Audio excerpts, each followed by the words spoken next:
여러분 안녕하십니까. 중앙선거방송 토론위원회가 주관하는 제8회 전국 동시지방선거 2차 정책토론회 진행을 맡은 김용태입니다. 오늘 토론회는 6월 1일 제8회 전국 동시지방선거를 앞두고 우리 사회가 당면한 이슈들에 대한 주요 정당의 정책을 알려드리기 위해 마련됐습니다. 토론회는 SBS, KBS1, MBC 등을 통해 동시에 생중계되고요. 중앙선거방송 토론위원회 유튜브와 네이버 TV에서도 실시간으로 보실 수 있습니다. 아울러 청각장애인 여러분을 위해 복지TV에서 토론자별 1대1 수호 방송도 생중계되고 있음을 알려드립니다. 중앙선거방송 토론위원회는 모두 3차례 정책 토론회를 주관하는데요. 오늘은 그 두 번째 순서로 경제 분야입니다.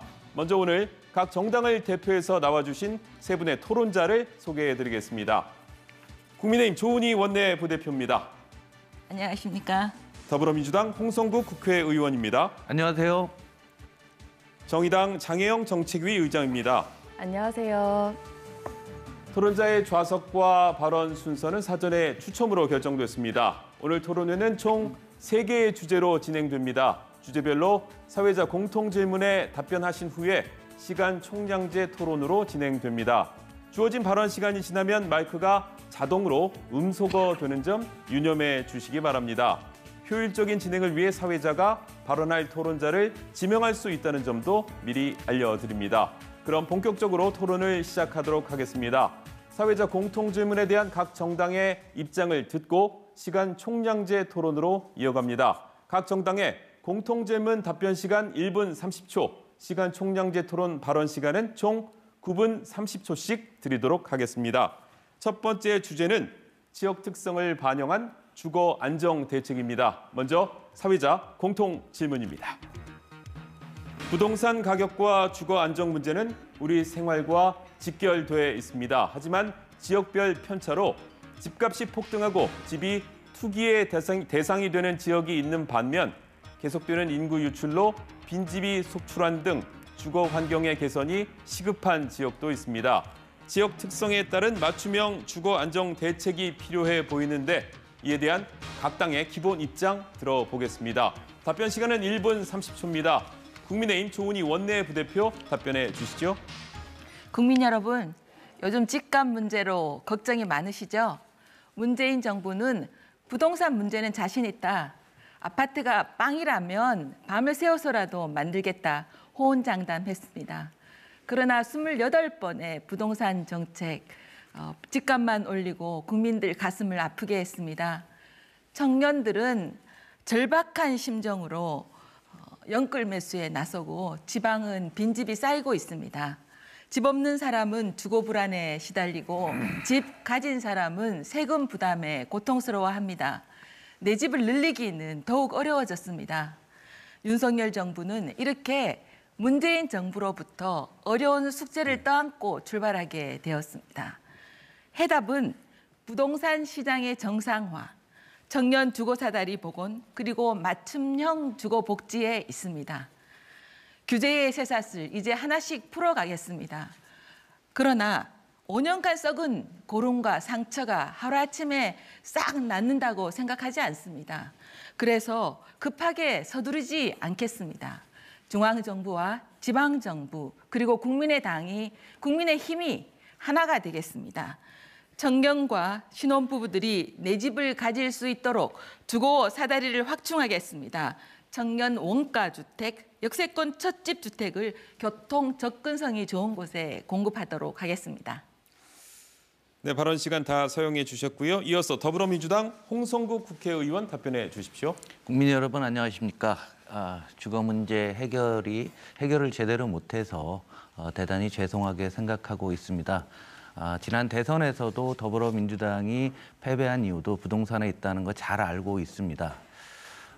여기에 대해서 이번 지방선거를 기점으로 해서 다시 정책을 마련하려고 하고 있습니다. 기본적인 관점은 큰 흐름은 같습니다. 주거 기본권이 있어야 된다는 건데요. 우리가 부동산을 사는 것, 영어로 따지면 바이죠. 바이가 아니라 사는 것, 라이브. 살아가는 대상으로 우리가 삼아야 되는데 여전히 투자의 대상으로 되는 부분이 상당히 많이 있습니다. 여러 문제에서 우리가 한번 생각해 볼 수 있는 것은 가장 기본적인 것은 국가 균형 발전이 이루어지게 되면은 수도권이건 지방이건 주거 문제는 상당히 해결될 것 같은데요. 주거 기본권을 확보하면서 국토 균형 발전을 이어가는 것이 정책의 중심이 될 것입니다. 그래서 수도권은 공급 중심, 그리고 지방은 재생과 지역경제 활성화를 엮어서 8기 민선 지방정부에서는 더불어민주당의 지방정부가 새로운 형태로 지방의 혁신 그리고 활력을 높이고 수도권에서는 집값 안정이 되면서 모두가 보편적 주거권을 가질 수 있는 그러한 상황을 만들도록 하겠습니다. 네, 이어서 정의당 장혜영 정책위 의장 말씀해 주십시오. 네, 지금까지 우리 사회가 가지고 있었던 주거 정책의 가장 큰 문제점은 바로 중앙 주도 하향식이었고 또한 수도권 중심주의였다라는 점이라고 말씀드리고 싶습니다. 그러다 보니까 중앙에서의 정책이 지역에 결과적으로 악영향을 끼치게 되는 경우도 많았는데요. 예를 들면 수도권을 향한 핀셋 규제로 인해서 풍선 효과가 일어나서 지역의 집값이 급등하거나 수도권 집값을 잡기 위해서 다주택을 규제했을 때 이 지방 부동산의 수요를 줄이게 되는 결과가 나기도 했습니다. 또 한편으로는 대규모의 공급이 지방의 미분양, 초과 공급을 초래하기도 했었고요. 그래서 정의당의 해법은 주거 정책의 지방 분권입니다. 그래서 주거 정책의 지방 분권을 통해서 지역의 사정에 맞는 주거 정책을 전개할 수 있는 환경을 만드는 것이 중요하다고 생각합니다. 예를 들어서 서울에는 주거비가 높고 또 최저 주거 기준에 미달하는 가구의 비율이 높습니다. 그리고 청년 가구가 굉장히 많고요. 근데 전남의 경우에는 이 장기 임차 가구가 많고 주거비가 낮지만 한편으로 노후주택의 비율, 또 노인 가구의 비율도 굉장히 높습니다. 이렇게 지역별로 처해져 있는 여건이 다른 만큼 지역 맞춤형 정책을 수립할 수 있도록 지자체의 권한을 높일 것입니다. 그래서 궁극적으로는 지자체가 필요한 조사를 통해서 계획을 수립하고 이것을 중앙정부가 상향식으로 종합해서 지원할 수 있는 체계를 만들겠습니다. 네, 지역 특성을 반영한 주거 안정 대책에 대해 각 당의 입장을 들어봤습니다. 이제 시간 총량제 토론으로 이어가도록 하겠습니다. 원활한 토론을 위해서 1회 발언은 되도록 1분 30초 이내로 해주시고요. 발언하실 분은 손을 드시면 발언권을 드리도록 하겠습니다. 2분 이상이 동시에 손을 든 경우엔 남은 시간 등을 고려해서 발언권을 드리도록 하겠습니다. 그럼 국민의힘 조은희 원내부대표부터 시작해 주십시오. 네, 처음 시작이니까 조금 분위기를 풀어간다는 측면에서 GTX 관련해서 홍성국 의원님과 또 장혜영 의원님께 여쭤보겠습니다. 윤석열 당선인은 이 GTX 수도권의 교통이 중요하거든요. 그러니까 수도권을 30분 만에 출퇴근할 수 있겠다 이렇게 해서 GTX A, B, C, D는 노선을 연장하고 E, F는 신설하겠다 이렇게 공약을 했습니다. 그런데 이재명 대선 후보도 대선 공약으로 비슷하게 하셨고 또 심상정 후보님도 이 경기도 공약에서 광역철도망 예산 확충을 통해서 접근성 문제, 지역교통 불균형 해소를 약속했습니다. 이 부분에 대해서 두 분 의원님들 의견을 각각 들어보고 싶습니다.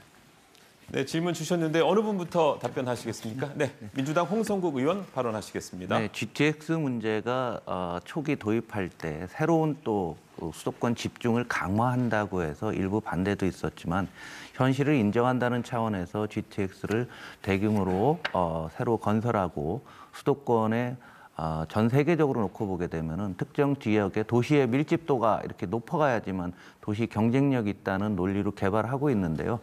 저희도 마찬가지입니다. 글로벌 경쟁 시대에서 수도권이 한국의 수도권의 경쟁력이 다른 지역, 다른 국가의 수도권에 비해서 더 높기 위해서는 이런 GTX 부분은 저희 민주당 정부에서 먼저 시작이 되고 첫 삽을 뜨고 있는 이런 상황이기 때문에 차질 없이 시행하도록 하겠습니다.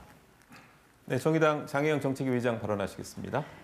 네, 수도권의 교통망을 더 GTX 설치와 같은 방식으로 확충하는 것에 대해서 이제 원론적으로 검토할 수 있다고 생각하고 필요한 부분들에 대해서는 정의당에서도 합리적인 입장을 견지해 왔다고 생각합니다.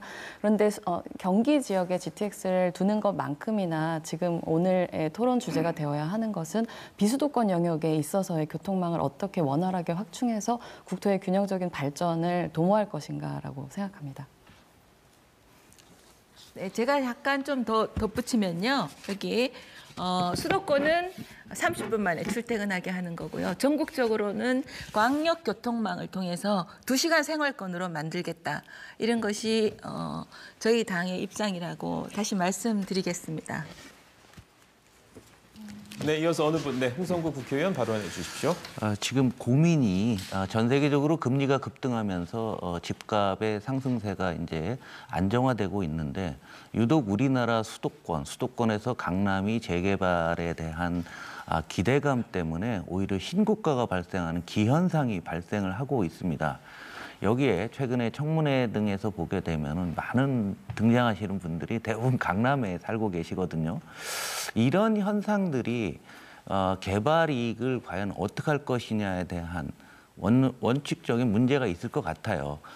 저희 민주당에서는 지금 우리가 도시재생이건 재개발 문제에 있어서 저희 민주당 입장에서는 그 이익을 국민들한테 돌려드리자라는 건데 이 부분에 있어서 국민의힘에서 확실하게 언급이 좀 없었던 것 같습니다.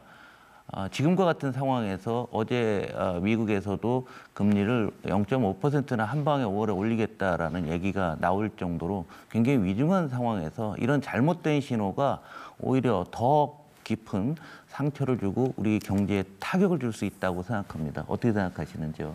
제가 모두 발언에서도 이미 말씀드렸지만 부동산 정책은 문재인 정부가 5년 동안 1년에 5번 이상씩 28번 한 것처럼 대증적으로 이 문제가 생기니까 공시지가 올려야 된다. 이 문제가 올려야 되니까 세금도 올려야 된다. 이렇게 해서는 안 된다는 겁니다. 부동산 문제는 굉장히 신중하게 접근해야 되고 예측 가능해야 된다.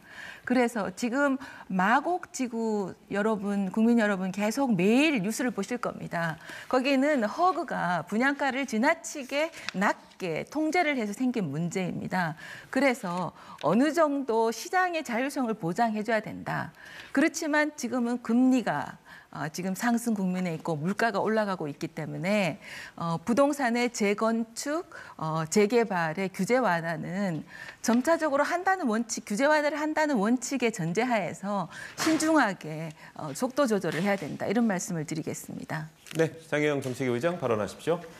네, 앞서서 조은희 의원님 모두 발언에서도 이 윤석열 정부에서 부동산 정책의 기본적인 기조에 대해서 말씀을 주셨는데 그 가운데에서 청년 사다리 관련된 내용 말씀을 해주셨었어요. 그래서 제가 기억하는 바로도 이 윤석열 당선자의 부동산 정책에서 굉장히 중요한 부분이 대출 규제 완화에 있었다고 생각을 합니다. 근데 앞서서 의원님들 지적해 주셨던 것처럼 지금 금리가 올라가는 상황이고 또 우리 가계부채가 굉장히 우리 거시경제에 있어서의 하나의 뇌관으로 작용할 수 있다. 이런 지적들이 많이 나오고 있는데 이런 상황에서도 이런 대출 규제 완화 정책을 계속 견지하고 실제로 실행하셔야 한다고 생각하시는지 궁금합니다. 지금 인수위에서 대출 규제를 완화하겠다고 공식적으로 말씀드린 적은 없습니다. 다만 생애 첫집 주택, 청년주택에 관해서는 LTV를 80%까지 늘리겠다. 그리고 생애 첫 주택에 관해서는 DSR도 유동적으로 하겠다는 말씀을 드렸습니다. 지금 저희들이 아주 신중하게 우리 당과 인수위에서 보고 있는 것은 지금 물가 인상, 부동산 안정 기조를 유지해야 된다는 겁니다. 작년 10월 이후로 부동산의 거래가 완전 정체기에 있습니다. 그래서 신정부 대선 이후로 강남을 중심으로 약간 꿈틀거리고 있어서 그래서 아주 예의주시하면서 보통 정부가 출범하면 인수위에서 하루가 다르게 정책을 발표하지만 부동산 정책만큼은 정부가 출범하면 그때 말씀드리겠다고 신중하게 지금 접근하고 있는 상황입니다. 네, 조금 더 이어서 질문을 드리고 싶은데요. 이 생애 첫 주택자라고 한다면 아무래도 이제 그 타겟은 청년층일 것이고 혹은 그런 생애 첫 주택 구입을 위해서 주택담보대출을 이용할 수 있는 사람들이라면 아무래도 지금 전세자금 대출을 이용하고 있는 사람들이 실수요자일 확률이 높다고 생각을 합니다. 그런데 그런 현재 전세자금 대출을 받고 있는 사람들 중에서 가장 많은 퍼센테이지를 차지하고 있는 게 41%가 30대거든요. 그래서 제가 말씀드리고 싶은 것은 아무리 생애 첫 주택 구입자라고 하더라도 지금 이런 상황에서 대출 규제를 완화한다고 하는 것은 구조적인 청년 가계 부채를 늘리는 것으로 이어지고 청년 가계 부채를 늘리는 것이 곧 우리 거시 경제에서의 활력을 저해한다라고 하는 가능성에 대해서 얼마 전에 이 한국은행 총재 청문회에서도 이제 총재에게 질문을 했었고 총재께서도 공감을 한다 이런 말씀을 해주신 바 있거든요. 그리고 인수위에서 이 첫 주택 구입자 대상으로 LTV를 완화하겠다 하지만 DSR에 대해서는 굉장히 신중한 얘기를 했습니다. 근데 그렇게 따지면 LTV를 완화한다고 하는 것은 결국에는 고소득자들 그런 이제 실수요자들 중에서도 DSR이 별로 높지 않은 사람들을 대상으로만 혜택을 주는 것이기 때문에 이미 굉장히 심화되어 있는 경제적인 특히나 주거에 있어서의 불평등을 더 높이는 정책으로 이어질 수 있다. 저는 그렇게 보는데 이런 지적에 대해서는 어떻게 생각하시는지 궁금합니다. 장 의원님 지적에 일부는 공감하는 부분이 있습니다. 그렇지만 지금 비정상적인 부동산 가격 상승으로 청년이나 신혼부부 주거 문제가 굉장히 심각합니다. 특히 수도권의 2030 무주택 가구가 178만 가구에 이릅니다. 반면 그동안 정부의 지원은 임대주택 위주로 이루어졌습니다. 청년층이 내 집을 가질 수 있게 할 때 정부가 대출 규제를 완화하고 또 청년은 미래 소득이 있습니다. 그래서 DSR을 조금 그 은행에서 판단을 해서 좀 국가가 규제를 하지 않고 할 수 있는 어떤 여지를 둬야 되지 않나 이런 점을 신중하게 고려하고 있다는 말씀을 드립니다. 그렇지만 뭐 다주택자의 LTV를 완화한다거나 그런 얘기는 아니라는 점을 다시 말씀드립니다. 네, 그다음에 제가 또 좀 여쭤보겠는데요. 그 홍성국 의원님한테 여쭤보겠는데요.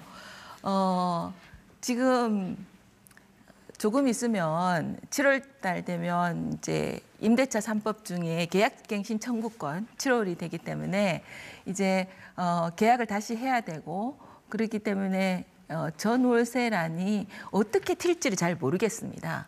그런데 임대차 3법의 기본 취지는 임차인을 보호해야 된다는 겁니다. 그런데 임차인 중에서 예를 들면 집을 가질 필요가 없이 그냥 70억짜리 전세에 사는 분, 또 뭐 2천만 원 월세에 사는 분, 이런 분까지 보호해야 되는지 저는 그런 문제가 조금 정말 보호해야 될 임차인을 보호해야 되지 않나 이런 문제점을 갖고 있고요.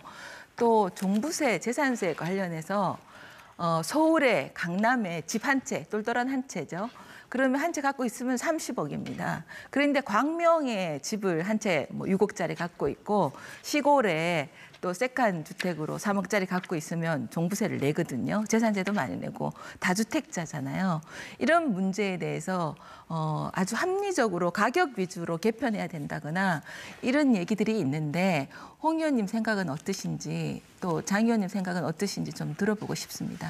지당하신 말씀입니다. 일단은 전세 계약이라든가 이런 임대차 3법 부분들은 지난 대선에서 저희 당에서도 이걸 수정을 하겠다라고서 공약으로 내놓은 사항입니다.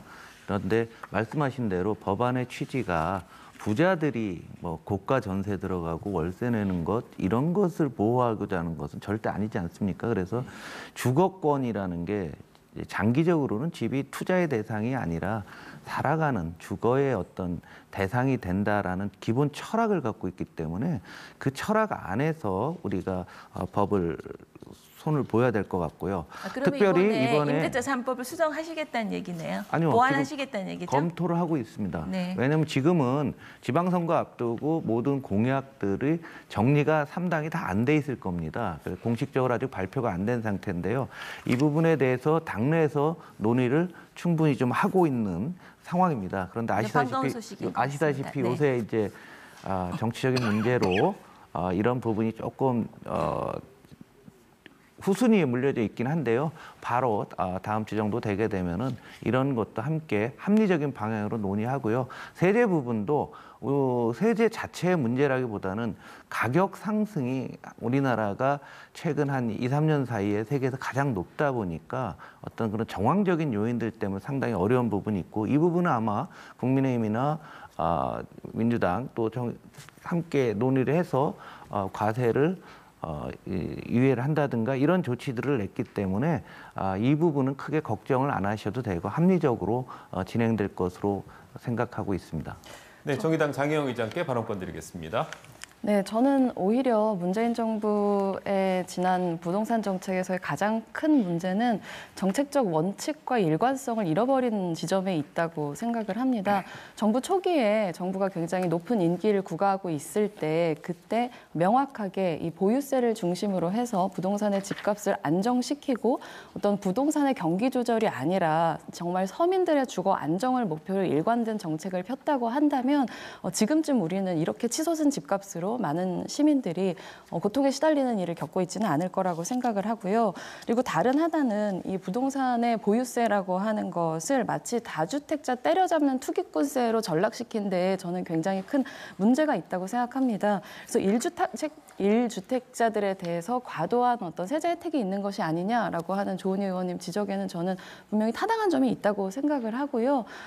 가치가 있는 곳에 세금을 매기는 것이고 소득이 있는 곳에 세금을 매기는 만큼 우리가 보유세의 원칙을 다시 굉장히 명확하게 확립하는 것이 우리가 집값을 안정시키는 불변의 원칙이라고 생각을 합니다. 그리고 앞서서 조은희 의원님께서 부동산 관련해서 이제 청년들에게 여전히 이제 대출 규제를 완화해 주는 것이 타당하다는 취지의 말씀을 해주셨는데 저는 조금 생각이 다릅니다.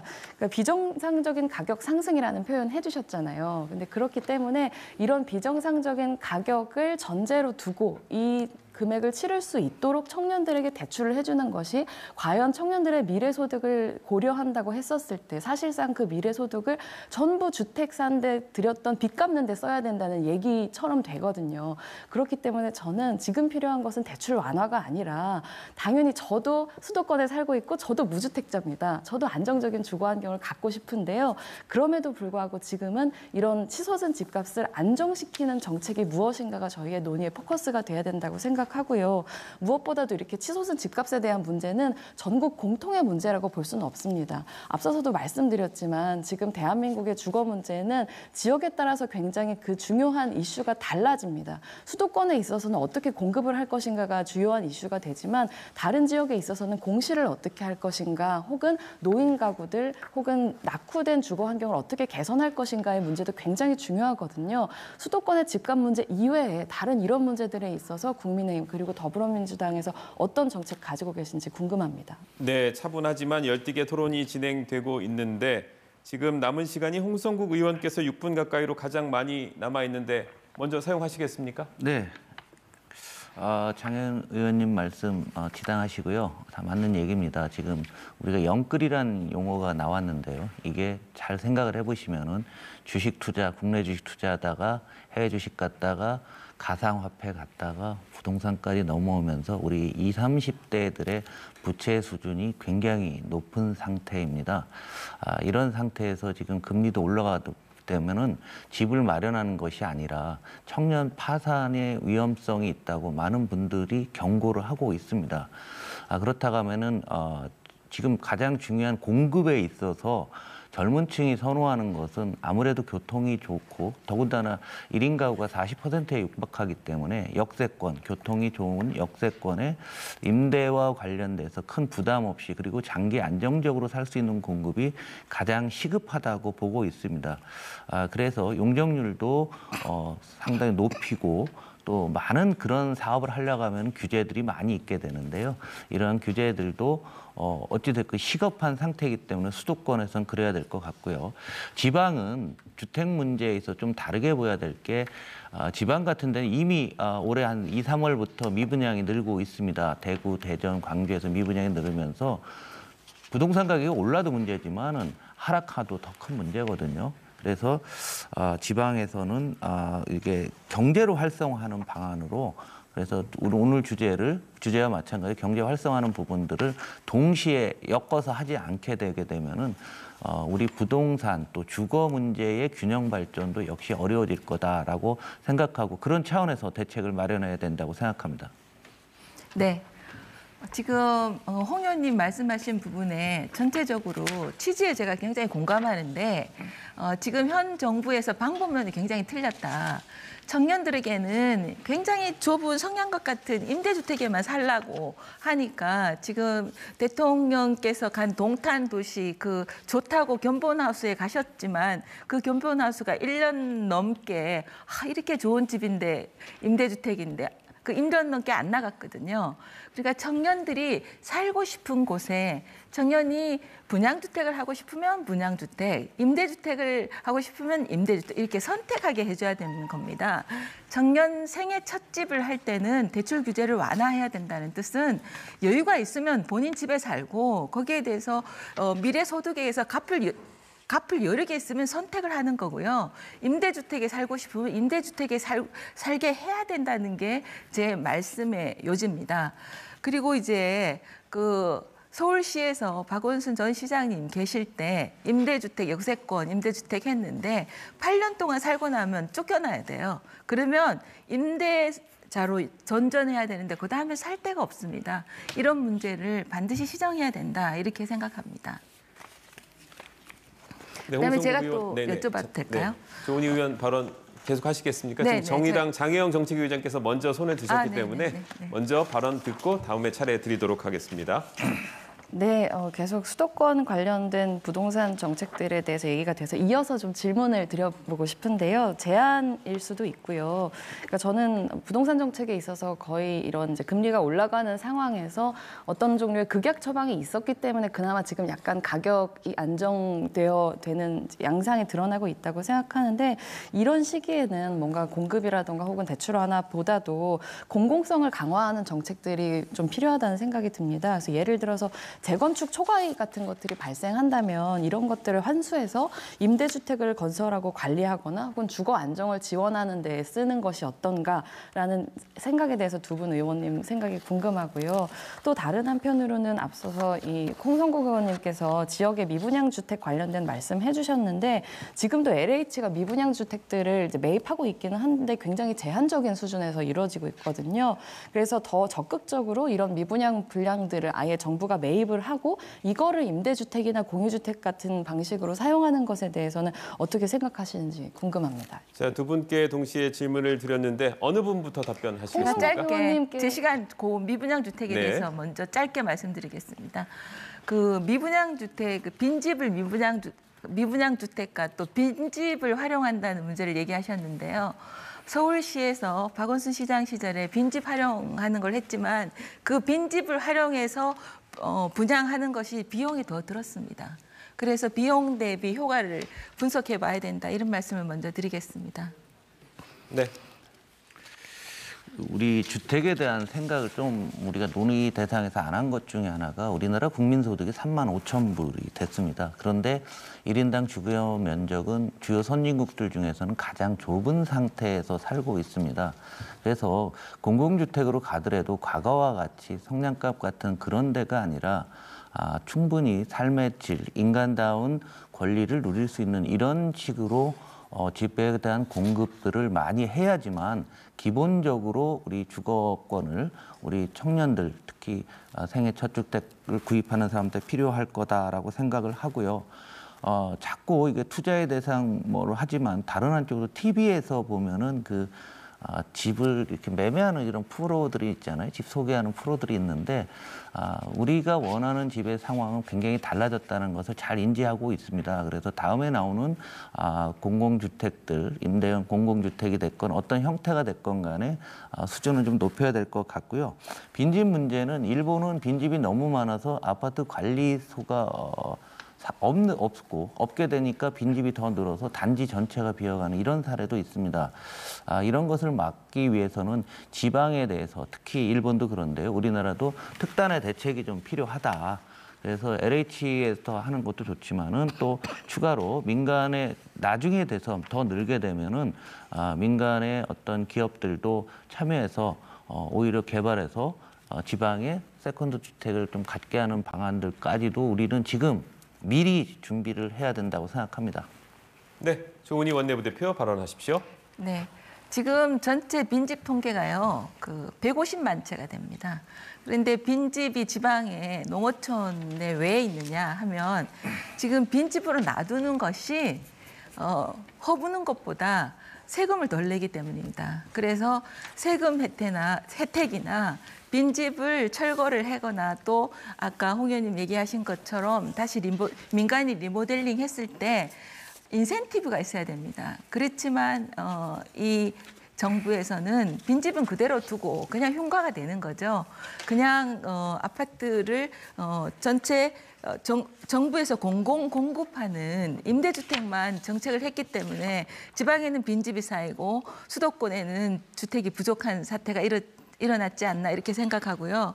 지금 홍 의원님께 제가 여쭤보겠는데 2020년에 정부가 8.4 대책으로 그린벨트를 풀어서 태릉시시에 아파트를 짓겠다 이렇게 했는데 지금 민주당 국회의원이나 구청장들 그 지역에 또 반대를 해서 지금까지 표류하고 있거든요. 이 부분에 대해서 아직도 그런 생각을 갖고 계신지 또 장혜영 의원님은 그린벨트를 풀어서 이렇게 아파트를 만든 것에 대해서 어떻게 생각하시는지 여쭤보고 싶습니다. 그래서 이 부동산 문제가 제일 어려운 것 같습니다. 많은 개인의 이해와 공공의 이익이 상충되는 부분이 상당히 많이 있거든요. 그래서 뭐 골프장에다가 짓겠다. 그 골프장도 뭐 태릉 군골프장 뭐 이런 문제, 그린벨트 문제 논의가 나왔지만은 현재까지의 원칙은 이런 식으로 그린벨트 계속 짓게 되면 수도권 집중화 더 심화됩니다. 그래서 기본적으로 그린벨트를 보호한다라는 철학을 갖고 있고요. 특별하게 예외 상황이 있을 수는 모르겠지만 현재 상황까지 우리는 그린벨트를 지켜가는 게 더 길게 보게 되면 당장은 거기다가 주택을 공급하는 게 좋겠지만 더 멀리 보게 되면은 수도권 집중화를 더 강화하는 것이기 때문에 저는 또 반대하고 있습니다. 네, 그린벨트 관련해서 질문 주셨는데 저는 아파트를 공급하기 위해서 가장 먼저 그린벨트를 언급하는 것은 우리 주거 정책에 있어서 상상력의 부재를 보여주는 아주 단적인 장면이라고 생각합니다. 그린벨트는 현재의 시민들을 위한 것이기도 하지만 무엇보다 미래 세대를 위해서 우리가 녹지를 저축해 놓는 것이라고 생각합니다. 그래서 공급이 필요하다고 한다면 이미 어느 정도 개발되어 있는 택지들을 어떻게 다시 재조명할 것인가에 대한 고민에서 출발을 해야 된다고 생각을 합니다. 그리고 빈집 관련돼서 이제 저희가 얘기들을 좀 하게 됐었는데요. 일단 빈집에 대해서 어떤 정책을 어떻게 시행할 것인가에 앞서서 전 국가 차원에서의 빈집에 대한 정확한 현황을 파악하고 또 이걸 데이터베이스로 구축하는 것부터가 먼저라고 생각합니다. 당장 2019년이라 약간 오래된 통계이기는 한데요. 서울 빈집 비율은 3.2%인데 비해서 전남에서는 15.5%가 빈집에 해당됩니다. 이렇기 때문에 좀 더 지역 맞춤형으로 빈집에 대한 대응 정책도 마련이 되어야 한다고 생각하고요. 그러기 위해서라도 저는 주거 정책에 있어서 과감한 지방에 대한 권한의 이양이 필요하다는 점을 강조드리고 싶습니다. 대규모의 택지 개발을 해서 한 결과가 지금 우리가 마주하고 있는 불균형한 국토 개발이라고 생각하기 때문에 어떤 뭐 공공주택 사업의 일환으로 시행해서 공공주택 사업을 통해서 발생한 이익금의 일부를 지역 내에 재투자할 수 있는 방안을 마련한다든가 말하자면 지역이 더 잘할 수 있는 주거정책의 권한을 부여하는 것이 필요하다고 생각합니다. 네, 장혜영 정책위의장 발언하셨는데 이 다음에 어느 분 발언하시겠습니까? 네, 조은희 원내부대표 먼저 손 드셨습니다. 네, 지금 문재인 정부에서는 이제 지금 홍 의원님이나 장 의원님 모두 다 지금 상암동이나 태릉시시에 국토부는 만들겠다 그러고 아파트를 만들겠다 그러고 서울시는 안 된다. 그리고 그 지자체장도 반대해서 지금 2년 동안 표류하고 있습니다. 근데 지금 인수위에서는 국토부와 서울시가 TF를 꾸렸습니다. 그래서 청년 원가주택, 역세권 첫집주택 등은 이제 벌써 부지를 물색해서 협조를 해서 한 8만 호 공급하는 계획이 지금 진행되고 있다고 합니다. 그래서 무엇보다도 협조를 해서 그냥 일방적으로 위에서 내려 찍는 것이 아니라 장 의원님 말씀하신 것처럼 자치단체장한테 재량권을 주거나 아니면 적어도 협의를 거쳐야 된다. 그래서 소통을 해서 제대로 원팀이 돼서 가야 된다. 같은 당 소속인데 지난 정부 문재인 정부와 서울시 지난 서울시는 너무 네, 조은희 부대표께서는 발언 시간을 모두 사용하셔서 마이크가 음소거 됐다는 점 안내 말씀드리겠습니다. 이어서 홍성국 의원 발언해 주십시오. 우리가 부동산 얘기를 할 때 꼭 일본의 사례를 듣죠. 그래서 우리가 이제 3기 신도시까지 나왔는데요. 수도권에서는 일본의 신도시들이 굉장히 슬럼화될 정도로 굉장히 이제 지금 한 30년 지나다 보니까 실패를 했는데 저희 민주당에서는 일기 신도시들을 재생하고 또 거기서 재개발하기 여건이 상당히 좋습니다. 기존의 주택들이 충분히 있고 여유가 있기 때문에 주택으로서 재생을 하면서 동시에 거기다 산업적인 측면이 없기 때문에 일본의 신도시가 실패했다라는 경험을 받아들여서요. 신도시들을 스마트 신도시로 만들 계획을 갖고 있습니다. 또 GTX로 연결하는 것도 또한 마찬가지죠. 또 지방의 경우에도 지방에 신도시를 마련을 했을 경우에 기존 구도심이 완전히 자생력을 잃어버리는 결과가 나옵니다. 그래서 신도시는 신도시대로 발전이 안 되고 구도시는 구도시대로 안 되는 이중 구조가 돼 있는데 이 부분은 다음 8기 민선 정부에서는 지방 정부와 중앙 정부의 어떤 지원을 통해서 서로 균형 발전할 수 있는 지역 내에서의 어떤 불균형을 해소하기 위해서 그래서 지방 도시들이 자생력을 가질 수 있도록 정책들을 마련을 하겠습니다. 네, 장혜영 정치의장 발언하십시오.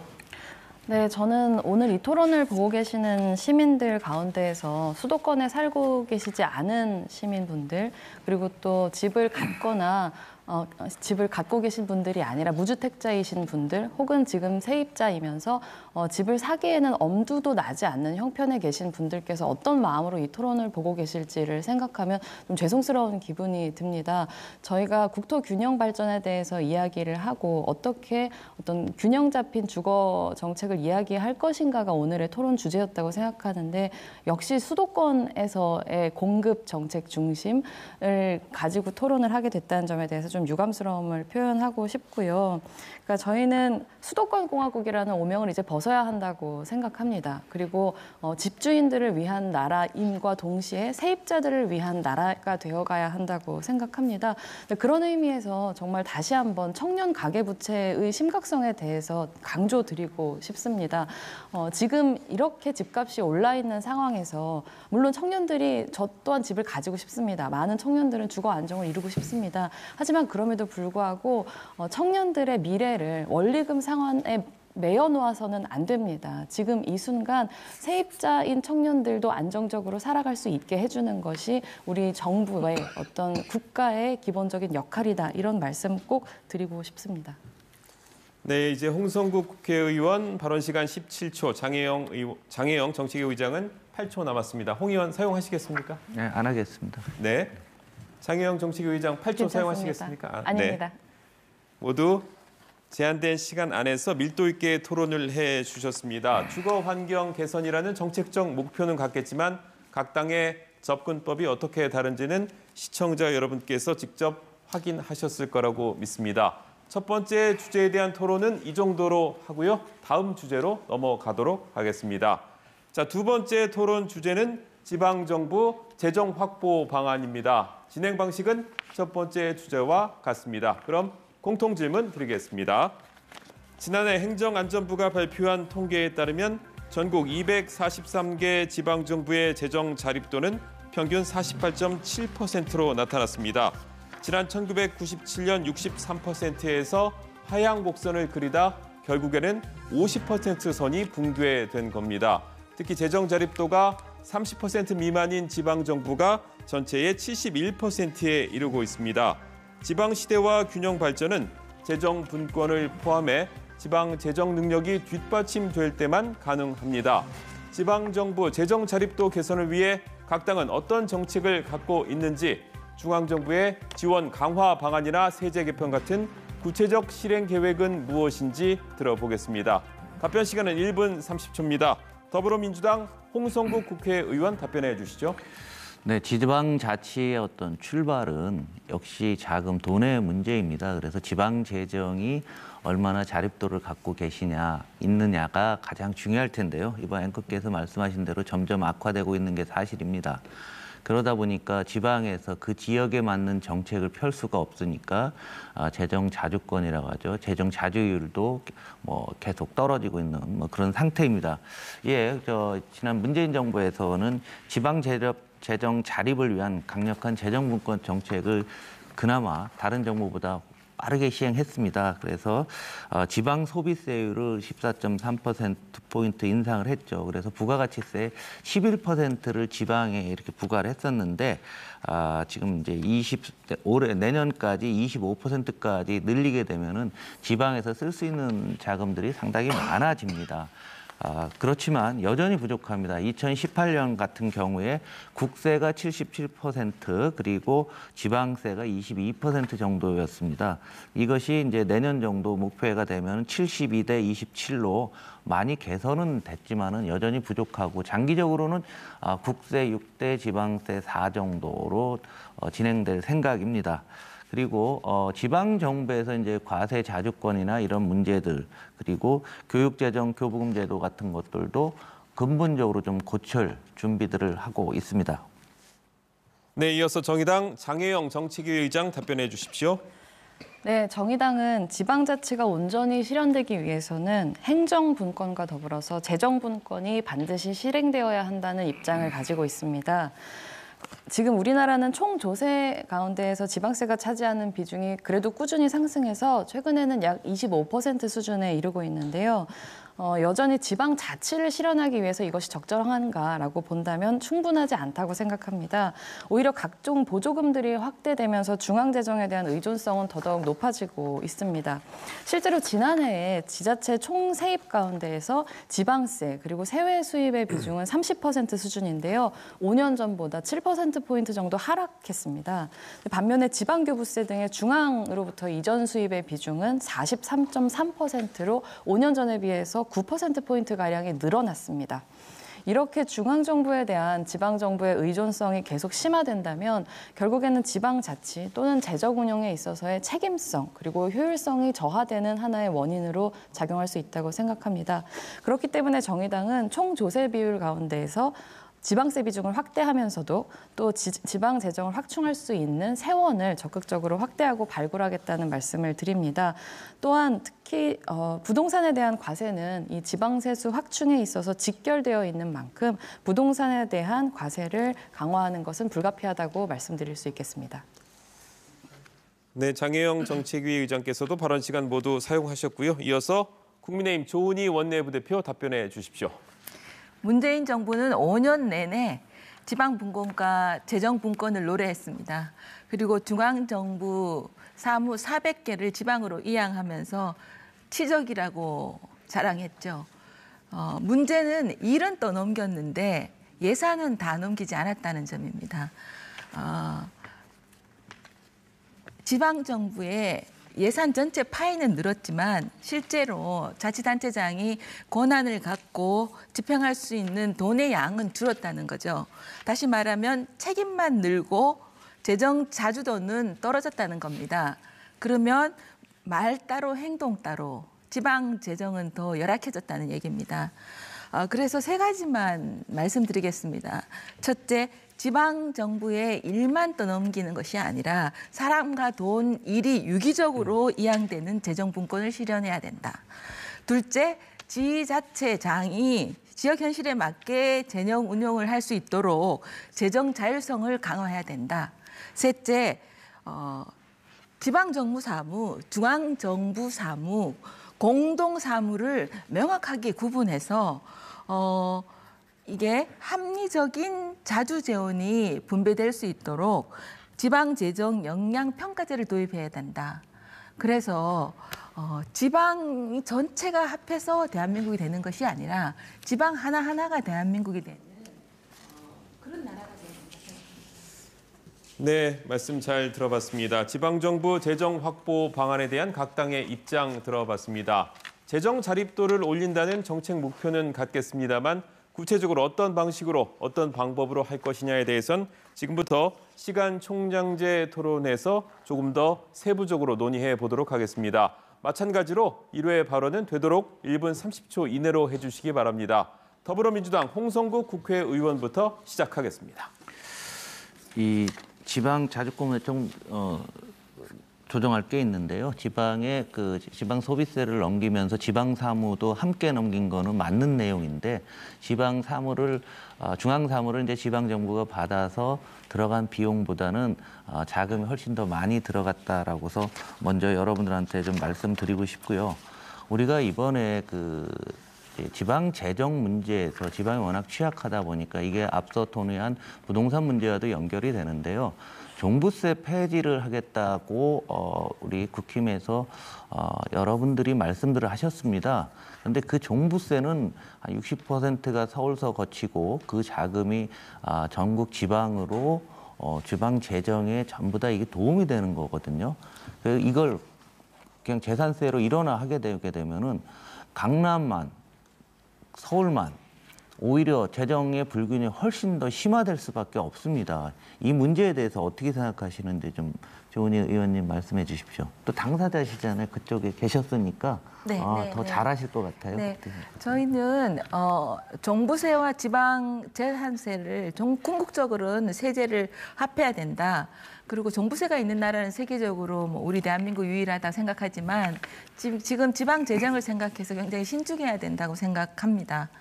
그리고 또 지방 재정 분야 아까 홍 의원님 말씀하신 것 중에 가령 예를 들면요. 지방 사무가 이전된 것 중에 공공형 어린이집 사무가 있습니다. 이제 올해부터 이항이 됐는데 2006년도까지 내후년까지 예산을 주고 내후년 이후로는 예산이 없다 합니다. 그러면 그 사업은 일몰하든지 아니면 지자체장이 그냥 지방 예산을 써야 되는 거거든요. 그런데 예산을 더 줬다 이렇게 말씀하시는 거는 말 따로 행동 따로라는 아까 제가 드린 말씀이랑 똑같다 이렇게 생각하고요. 지금 다주택자 양도세를 1년 동안 중과세 부과하는 거 지금은 3주택 이상자 세금이 82.5%거든요. 이것을 1년 동안 유예해서 주택을 팔게 해서 그래서 주택 공급을 늘리는 것은 저희들이 발표를 했지만 종부세를 폐지하겠다 이런 발표는 한 적이 없다는 말씀을 분명하게 드립니다. 네, 그리고 또 제가 또 여쭤보겠습니다. 장혜영 의장께서 먼저 손을 드셔가지고 네네네. 장혜영 의장 발언 듣고 조은희 부대표께 발언 기회 드리도록 하겠습니다. 네, 종부세 관련해서 계속 대화 이어나갔으면 좋겠습니다. 윤석열 당선인께서는 사실 지난 대선 과정에서 종부세를 폐지하고 지방세로 통합하겠다 이런 말씀을 하신 바는 있습니다. 네, 앞서서 홍성국 의원이 설명해 주신 것처럼 종부세로 거둔 세수는 전액 지방으로 교부가 되고요. 이제 20년 현재로 보면은 23개 지자체가 총 수입의 무려 3%를 부동산 교부세로 충당을 하고 있습니다. 예를 들면 부산 중구 그리고 전남 한평군 같은 경우에는 총 수입 대비의 부동산 교부세 비율이 무려 5%가 넘는 상황입니다. 경북 영양, 전남 장흥은 지방세 수입보다 부동산 교부세가 오히려 더 많은 수준입니다. 그래서 종부세가 지방세로 전환이 된다면 이런 종부세에게 상당수를 납부하고 있는 서울로 이런 세수들이 다 편중되는 결과를 가지고 오게 될 거고요. 그래서 앞서서 홍성국 의원님 질문에 이 종부세와 종부세를 폐지하고 이제 지방세를 편입시키는 것에 대해서는 신중해야 된다 이런 답변을 조은희 의원님께서 해주셨는데 저는 조금 더 특히나 이제 문재인 정부의 임기를 마치고 윤석열 정부의 임기를 앞두고 있는 상황이기 때문에 더 구체적으로 여쭤봐야 될 필요성이 있다는 생각이 드는데요. 그렇다면 어떤 조건들이 갖춰져야 이런 종부세와 지방세를 통합하는 정책을 시행할 수 있겠다 이렇게 생각하시는지가 궁금합니다.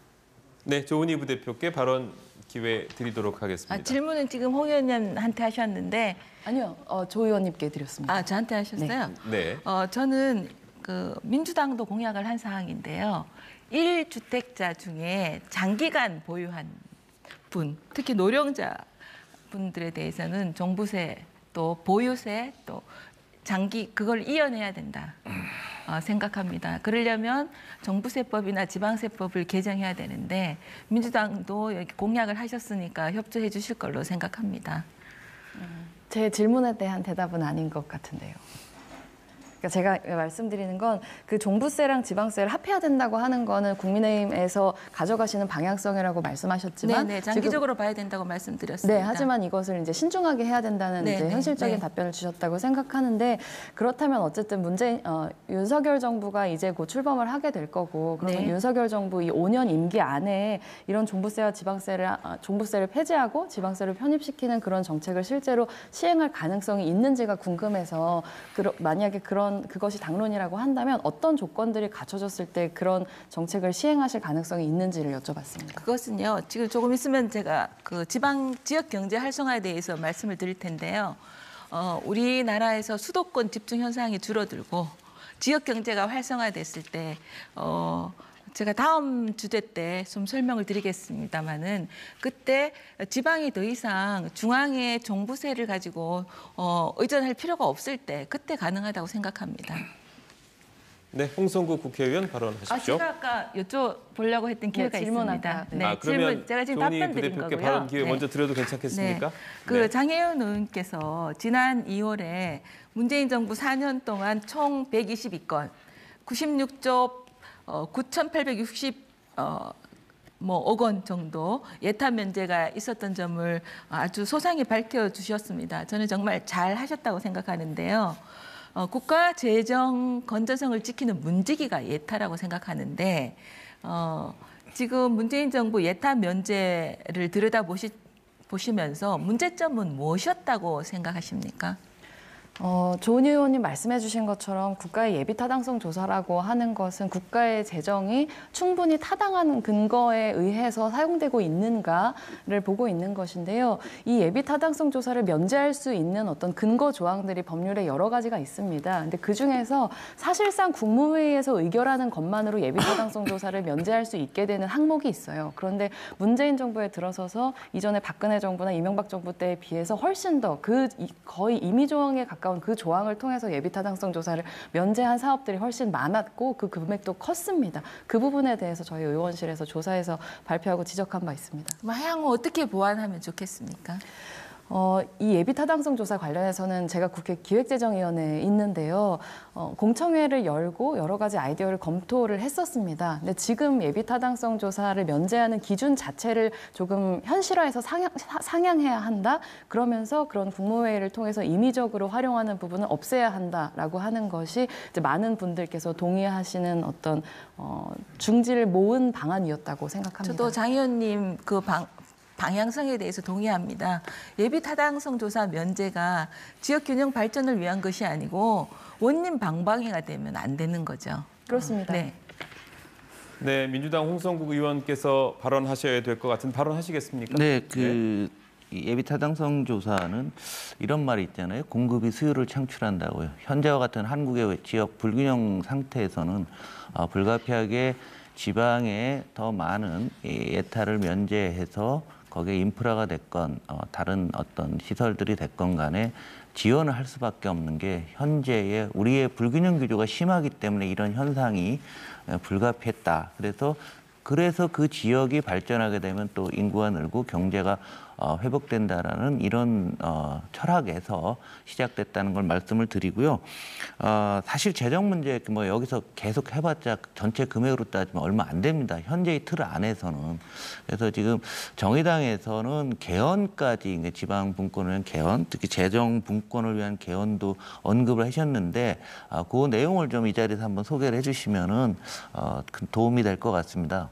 네, 재정분권을 위해서 저희가 개헌까지 고려해야 한다라고 하는 것은 정의당에 있어서의 적극적인 유지되고 있는 당론이고요. 그런데 이제 어디까지나 선언적인 수준에서 개헌을 해야 된다는 내용보다는 어떻게 실질적으로 정책을 통해서 지역에서의 재정 분권을 달성할 수 있을 것인가를 논의하는 것이 지금 이 시점에서는 훨씬 더 중요한 문제라고 생각을 합니다. 그러니까 저희가 주로 재정 분권에 대해서 이야기할 때 자주 이야기하는 수치는 재정 자립도인데요. 조은희 의원님 아까 지적해 주셨었던 것처럼 재정 자주도의 측면에서 이것이 과연 어떤 종류의 재정 분권인가를 들여다봐야 되는 필요성도 있습니다. 그러니까 예를 들면 지금 재정 자립도를 자치구 기준으로 전국 평균을 보자면 28.5%인데요. 자주도 기준에서 보자면 44.8%입니다. 시군 비율로 보자면 재정 자주도로 따지면 60%가 넘어가거든요. 그래서 재정 자립도 측면에서는 적어서 국세를 훨씬 더 많이, 그러니까 말하자면 이제 이전 받아서 지방 정부를 운용을 하고 있지만 막상 그렇게 이전 받은 재정에 운용하는 데 있어서는 크게는 절반 이상의 재정을 자주적으로 이용할 수 있다, 운용할 수 있다 이렇게 볼 수도 있는 거거든요. 저는 오히려 역으로 질문을 드리고 싶은 것이 무엇이 우리가 구체적으로 동의할 수 있는 어떤 재정 분권의 이상적인 모습인가라는 점에 대해서 저는 두 의원님들께 질문을 드리고 싶어요. 사실 지방 정부의 선별적인 선호에 기반을 두어서 각 지방에 맞게 재정을 운영해 나가는 것이 지방분권의 취지일 텐데 지금 제가 지방분권에 대한 얘기들이 가만히 되고 있는 내용들을 가만히 들어보면 사실상 N개의 서울을 만들겠다면서 지방에 무조건적으로 더 많은 재원을 내려보내달라고 하는 측면으로 담론이 변질되어 있는 부분도 있다고 생각을 합니다. 그래서 재정분권의 기본적인 취지에 입각해서 어떤 모습이 재정 분권의 바람직한 모습이라고 두 정당에서 생각하시는지 여쭤보고 싶습니다. 네, 두 분께 질문 주셨는데 어느 분부터 발언하시겠습니까? 제가 말씀드릴게요. 네, 조은희 부대표 발언하십시오. 제가 그냥 아주 단순한 표를 하나 가져왔습니다.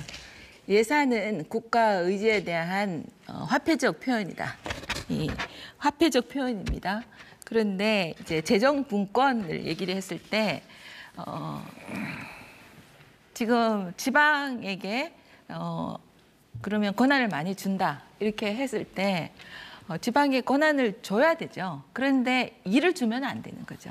일을 줬을 때 이 일에 대한 예산과 인력은 어떻게 된다는 것을 평가를 해서 예산이 적절하다고 생각하면 지방이 예스 노를 할 수 있어야 됩니다. 그런데 지금은 그렇지 않습니다.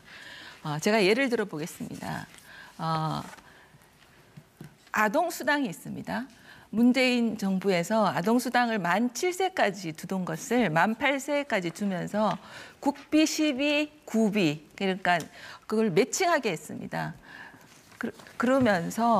그런데 그 지자체는 그걸 원하지 않았어요. 그런데 정부가 정했습니다. 그러면서 국고보조금으로 내려줘요. 그러면 지자체의 예산 파이는 그만큼 커져요. 그렇지만 쓸 수 있는 예산은 예산을 넣어야 되기 때문에 쓸 수 있는 예산은 줄어듭니다. 그래서 예산을 넘겨두지 않고 권한만 넘겨줬다 했을 때 마음 가는데 예산이 가지 않는 거죠. 그냥 말만 간 거죠. 그런 점에서 진정한 지방 분권, 지방 재정이 되려면 지방자치단체가 주는 대로 받는 것이 아니고 재정 권한을 가질 수 있어야 됩니다. 그런 점에 대해서 저는 늘 기초단체장 출신이기도 하지만 지방 분권과 지방자치가 제대로 되려면 권한과 책임과 예산이 제대로 넘겨져야 된다. 이런 생각을 하고 있습니다. 네, 다 옳은 말씀이시죠. 그래서 우리가 장기적으로 어떤 상황을 지향하느냐가 중요한데요. 앞서 말씀드렸는데 국세 대 지방세의 비율을 현재가 72 정도 국세 그리고 지방세가 나머지 부분을 차지하는데 이거를 6대 4 정도로 낮추는 걸 목표로 하고 있고요. 더 멀리 본다면 독일의 어떤 공동세 형태로 세금을 다 모아갖고 지방 몇 퍼센트, 지역 몇 퍼센트 그래서 그 다음은 중앙정부가 노타치하는 이런 것까지도 좀 생각해 볼 수가 있는데요. 아직은 그렇기에는 여러 문제가 좀 있다라고 생각합니다. 그러나 방향성만큼은 그렇게 가야 된다라는 생각을 갖고 있고요. 그리고 현재 지방정부가 과연 이제 그만한 경험과 능력이 있느냐 또 이것을 쌓아가는 시간적인 측면도 일부 필요한 과도기다라고 생각합니다. 분명한 것은 지방정부의 많은 재정이 좋아서 우리 지방의 우리 시민들이 원하는 그 지역 실정에 맞는 이러한 정책들이 오야지만 이것이 또 국토 균형 발전에도 영향을 준다고 생각하고 있습니다. 네, 두 번째 시간 총량제 토론이 진행되고 있습니다. 조은희 부대표와 장혜영 정치기 의장은 4분여, 그리고 홍성국 국회의원께서는 6분 30초가량 남은 시간이 있다는 점 다시 한번 말씀드리겠습니다. 네, 손을 드셨으니까요. 장혜영 정책위 의장께 발언권 드리도록 하겠습니다. 네, 일단 앞서서 홍성국 의원님께서 질문해 주신 내용에 대해서 제가 답변이 좀 미진했던 것 같아서 간단하게 보충하고 두 분께 질문을 드리고 싶은데요. 지난 대선에서 심상정 후보께서 말씀하셨던 이 헌법에 있어서 지방자치를 어떻게 규정할 것인지에 대해서는 일단 지방 분권 국가로서 대한민국의 지향을 헌법에다 명시를 하고 지방자치단체라고 하는 표현을 지방정부로 이렇게 바꾸는 것을 포함하고 있고요. 또 예산에 있어서의 보충성의 원칙 그리고 자치입법권, 자치재정권을 명시하는 방향의 개헌을 제안드린 바 있다는 말씀드립니다. 그리고 지난 2020년 결산 기준으로 전체 지자체의 재정 집행률을 좀 말씀드리고 싶습니다. 88.4%이고요. 90%가 안 됩니다. 시지역은 82%고 군 지역까지 가면 80.1%까지 떨어집니다. 약 54조 원 가량이 실제로 집행되지 못했다는 겁니다. 그러니까 지방 재정의 기능 중에 하나가 이제 또 저희가 이후에 얘기하게 될 지역경제 활성화일 텐데요. 이에 대한 책임을 다하지 않고 예산을 가지고도 이 돈을 지역에 돌리지 못한 책임이 있다는 점에 대해서 저는 지적을 하고 싶습니다. 특히나 2020년이 이 코로나19를 통해서 재정을 조기 집행하고 또 수차례 추경을 통해서 재정을 확장했던 시기라는 점을 감안하면 더더욱 이 재정 운용의 책임성에 대해서 저희가 짚고 넘어가지 않을 수 없다고 생각합니다. 2021년도만 보시면 이 전국 지자체가 안 쓰고 그러니까 2020년도 결산 결과죠. 안 쓰고 순수하게 남은 돈인 이 순세계 잉여금이 30조 원을 훌쩍 넘겼고요. 이 순세계 잉여금이 발생하는 건 어느 정도 불가피하다는 점을 인정한다고 하더라도 재정 집행률이 90%가 되지 않는다는 건 정말 큰 문제라고 생각합니다. 그래서 재정의 규모를 키우고 중앙정부의 의존도를 낮추는 것만큼이나 지방정부에서 재정 운영에 있어서의 이런 책임성 그리고 효율성을 어떻게 강화할 것인가가 굉장히 중요한 주제라고 생각합니다.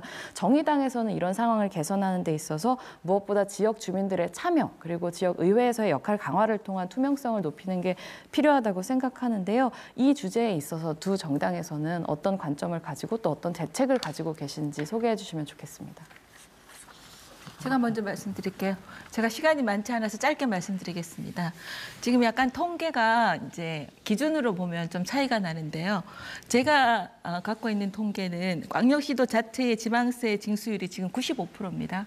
그런데 총 5조 5천억이 아직 걷지 못한 세금이에요. 그런데 이제 어떻게 보느냐에 따라서 세금 총량은 틀리겠죠. 네네. 근데 저는 이 세금을 걷지 못할 때 세금을 징수했을 때 벌가금을 부여하고 이런 기초단체나 광역단체에 자율권을 많이 줘야 된다고 생각합니다. 지금은 국세청이 하고 있거든요. 그래서 지방자치단체의 징수권을 더 강화시켜주면 이 걷지 못하는 돈. 어떤 사람은 세금을 내고 사고 어떤 사람은 세금을 안 내도 되고 사는 그런 세상은 불공평하지 않습니까? 저는 그래야 된다고 생각합니다. 네. 짧게 말씀드렸습니다. 네. 지방에서 어떤 사업을 하게 될 경우에 우리가 최근 지난 1년간을 놓고 보면 많은 공사들이 완공되는 것을 우리 시민들이 보셨을 겁니다. 과거에 지방선거 있으면 보도블록 바꾼다고 얘기들을 들었을 텐데요. 충분한 사전 검토 없이 많은 사업들을 벌리는 경우 많이 있습니다.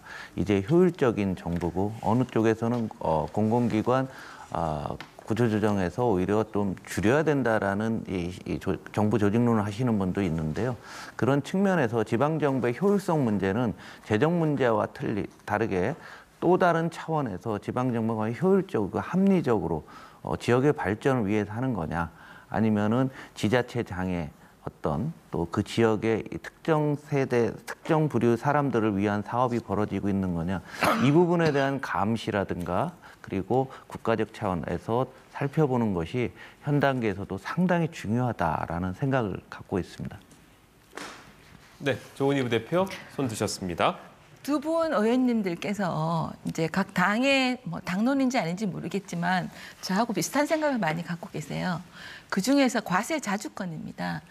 지방 분권, 재정 분권을 하기 위해서는 자치단체장이 과세 자주권을 가져야 된다는 것에 다 동의를 하시는 것 같은데요.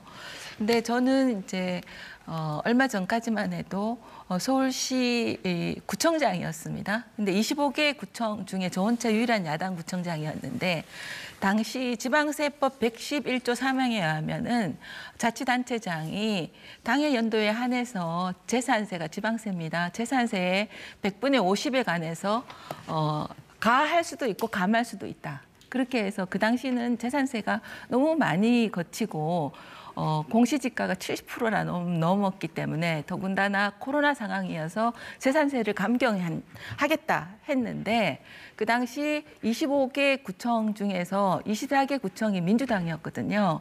그런데 지방자치단체장의 재량권이 아니다. 라면서 서울시와 함께 소송을 했습니다.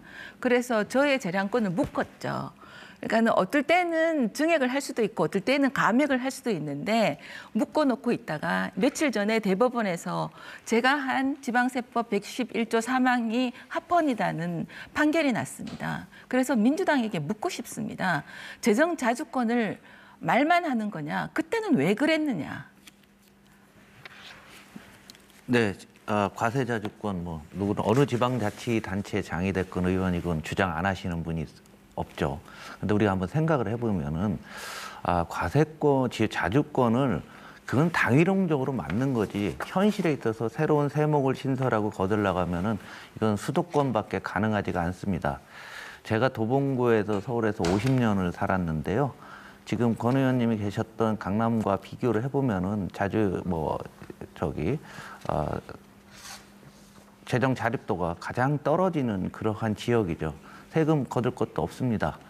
경기도에서 예를 들면 골프장에 입장한다든가 또 경마장에 또 한다든가 그다음에 스포츠 소재 레저세를 도입한다든가 미술품에 취득세를 부여한다든가 이런 모든 어떤 과세 자율권을 현 단계에서 국토가 불균형인 상태 이걸 하게 되면은 세금은 수도권에 또 모이게 되고 수도권에서 서울에서 강남만 더 모이는 이런 결과가 있기 때문에 그 방향이 맞다. 그리고 지방에서부터 점진적으로 우리가 좀 확대를 해나가면서 다른 지역에도 확단하는 게 맞지 이건 새로운 불균형을 만드는 그런 것이라고 생각하고 있습니다. 지금 홍 의원님께서 잠깐 혼동하고 계신 점을 제가 두 번 지적하겠습니다. 일단 저는 권 의원이 아니고 조 의원이고요. 강남구청장이 아니고 서초구청장이었습니다. 그리고 제가 말씀드리는 것은 지방세법 111조 3항에 있는 그래서 대법원도 합헌이라고 했던 말씀을 드리는 거고 법에 없는 것을 불법적으로 했다는 것이 아닌 거. 지금 홍 의원이 얘기하신 거는 새로운 법을 제정한다는 차원에서 아주 크게 얘기하시는 것 같아요. 그래서 논점이 굉장히 어긋나는 답변을 하셨다. 이런 것을 지적하고 싶습니다. 조 의원님 죄송합니다. 그러나 강남이라고 했을 때는 서초나 강남이나 거기가 거기라서 양해해 주시기 바라고요. 네. 이거는 이제 현행법이 그렇다는 거지 않습니까? 그래서 이러한 것과 그러니까 오죽하니까 정의당에서 이 지방자치에 대한 개헌의 문제고 나오고 있기 때문에 이건 그 문제랑 그 문제랑 다르다니까요. 아니요. 왜냐하면 이게 합헌이냐 아니냐라고 하니까요. 지방세법하고 네. 지방분권 개헌하고는 다른 문제인데 지금 섞어서 얘기하세요. 아니 그 대원칙 하에서 다른 법도 가동이 되기 때문에 제 말씀은 제 그런 뜻이 질문을 이해를 아니라는 못 거죠. 하시는 거예요. 아니 그 뜻이 아닙니다. 네. 이건 넘어가시죠. 그러면. 네. 네, 치열하게 토론이 진행되고 있는데 이제 어느 분이 발언 이어가시겠습니까? 네, 홍성국 국회의원 발언하십시오. 지금 결국 지방 소멸의 상징적인 것이 인구 감소인데요. 지금 지방 교육에 대한 부분 또 우리 교육재정 교부금에 대한 논의가 상당히 많이 있습니다. 다양한 이해관계가 있어서 문제점을 모두 알고 있지만 해결을 못하고 있는데 다음 정부에서 또 다음 민선 정부와 함께 좀 해줘야 될 게 있겠죠. 이게 뭐냐면은 지방의 교육 문제와 관련해서 우리 생각을 해보면 초등학교 교육비가 대학생 교육비와 비슷한 나라가 전 세계 우리나라밖에 없습니다. 대학생 교육비가 당연히 높아야 되는 그런 부분이죠. 그런데 이대로 현재와 같이 내국세의 20.79%죠. 연동되는 이런 구조로 가게 되면은 초중고는 학생 수가 줄고 세금은 늘어나니까 돈이 쌓여가고 있고 여러 번 지적이 됐습니다. 그런데 대학은 또 우리 학생들 교육비 문제 이런 부분까지도 있죠. 그래서 지방을 발전시키기 위해서는 여기서 좀 지방교육재정 교부금에서 손을 봐갖고 거기서 나오는 돈으로 지역에 있는 지방에 있는 거점 대학교를 중점적으로 육성을 해야지만 실질적으로 우리가 지방의 발전, 국토 균형 발전하는 교육의 출발점이 될 거라고 저희는 생각을 하고 있습니다. 그래서 이 문제는 대부분 문제점을 알고 계실 거예요. 그래서 어떤 의지를 갖고 있느냐가 상당히 중요할 것 같은데 우리 의원님, 조 의원님 어떻게 생각하시는데요? 제가 오늘 홍 의원님하고 토론을 해보면서 굉장히 합리적인 분이시다 이런 생각을 합니다. 지금 이 40년 동안 20.79% 국세에 그래서 작년 올해만 해도 59조 9천억이 걸쳤습니다. 그래서 초등학교, 중학교 이렇게 중등 교육까지는 저출생이 되기 때문에 잉여재원이 많이 남죠. 그것을 지금 고등교육에 쓰자고 하셨는데 이 부분은 국민적 합의가 있어야 되지 않을까 생각하고 민주당에서 발의하시면 저는 서명을 하겠습니다. 네, 관련해서 저도 말씀드리면 그 고등교육 재정교부금법을 제정을 해서 지방에 있는 국공립대학들에 대한 집중적인 재정 지원을 해야 할 필요성이 있다고 생각합니다. 그리고 이와 더불어서 오히려 저는 대학의 이 기본 역량 진단 제도라고 하는 것이 있는데 이것을 좀 전면적으로 폐지하고 오히려 국가 균형 발전을 고려해서 대학의 정원을 조정하는 방식까지도 이제 고려해야 한다고 생각합니다. 네. 두 번째 시간 총량제 토론이 진행되고 있습니다. 지금 홍성국 의원께서 2분 가까이 시간이 남으셔서 남은 시간이 가장 많은데 홍 의원 발언하시겠습니까? 네, 아니면 장혜영 의원 손 드셨으니까 장혜영 정책위 의장부터 발언 이어가겠습니다. 발언하시죠. 네, 앞서서 과세 자주권 관련해서 존경하는 조은희 의원님께서 굉장히 중요한 지점을 짚어주셨다고 생각합니다. 그러니까 현실에 있어서 상황에 맞추어서 우리가 어떤 종류의 원칙을 따를 것인가를 판단하는 것이 현실 정치에 있어서의 굉장히 중요한 부분이었다고 생각을 합니다. 그래서 지난 이제 21대 국회 전반기에서 이제 주된 이제 부동산 보유세목들에 있어서 이제 문재인 정부에서 과세를 했다가 이 과세를 또 이연시키거나 혹은 예외를 두는 방식의 법 개정을 또 급격하게 했던 바가 있는데요. 저는 국회에서는 이 지방세법이나 종부세법이나 이런 과세 완화하는 것에 대해서는 반대 입장을 표시했던 바 있습니다. 물론 지방 정부를 운영하는 담당자로서 그 주어져 있는 법률이 규정하고 있는 과세 자주권 안에서의 조정을 하고자 도모하실 수는 있다고 생각합니다. 하지만 지방 정부라고 하는 것은 그럼에도 불구하고 이 대한민국이라고 하는 커다란 공화국 시스템 안에서 존재하는 것이라는 것 또한 굉장히 중요한 지점이라고 생각하고요. 특히나 이 서초구의 경우에는 이제 굉장히 높은 집값이 계속 유지되고 있고 그런 이제 대한민국의 부동산 집값의 굉장히 중요한 지표로 또 그 지역의 집값이 작용하지 않습니까? 그래서 거기에서 이 1주택자에 대한 과세가 완화된다고 하는 것이 전체적인 부동산 시장에 어떤 시그널을 줄 수 있느냐 그리고 그 부동산의 불안정이 계속된다고 하는 것이 대한민국의 주거 불안에 얼마나 큰 영향을 미치느냐에 있어서 함께 고려하는 것 또한 대한민국의 지자체장들에게 요구되는 덕목입니다. 그럼 제가 덧붙여서 장 의원님과 홍 의원님께 여쭤보겠습니다. 저는 그래 대답할 시간이 없습니다. 네. 장혜영 의원께서 장혜영 정책위 여쭤보겠습니다. 의장께서는 발언 시간을 다 사용하셨고요. 네, 그 버지니아의 하와이에 가면요, 그 횡단보도에 핸드폰을 보거나 태블릿 PC를 보고 가면 처음에는 주의를 주다가 나중에는 벌금을 냅니다. 근데 우리나라에서는 금연구역에서 담배를 피면 자치단체에서 과징금을 부과할 수 있지만 벌금을 부과할 수는 없습니다. 이게 왜냐하면은 법으로 정해져야만 지자체에서 할 수 있거든요. 이 부분에 대해서도 재정 자주권이 너무 중앙정부에 예속돼 있다 생각하는데 그 부분에 대해서 어떻게 생각하십니까? 네, 조은희 원내 부대표께서도 발언 시간 모두 사용하셨습니다. 이제 발언권은 홍성국 의원에게만 남아 있습니다. 지금 말씀하시는 이런 생활형 이런 과세 자주권이야 뭐 누가 이걸 반대하겠습니까? 뭐 당연히 그럴 것 같고요. 재정 문제 오랜 토론을 해도 결론적으로 국토 균형 발전이 안 되면은 이거는 해결이 안 되는 부분인데요.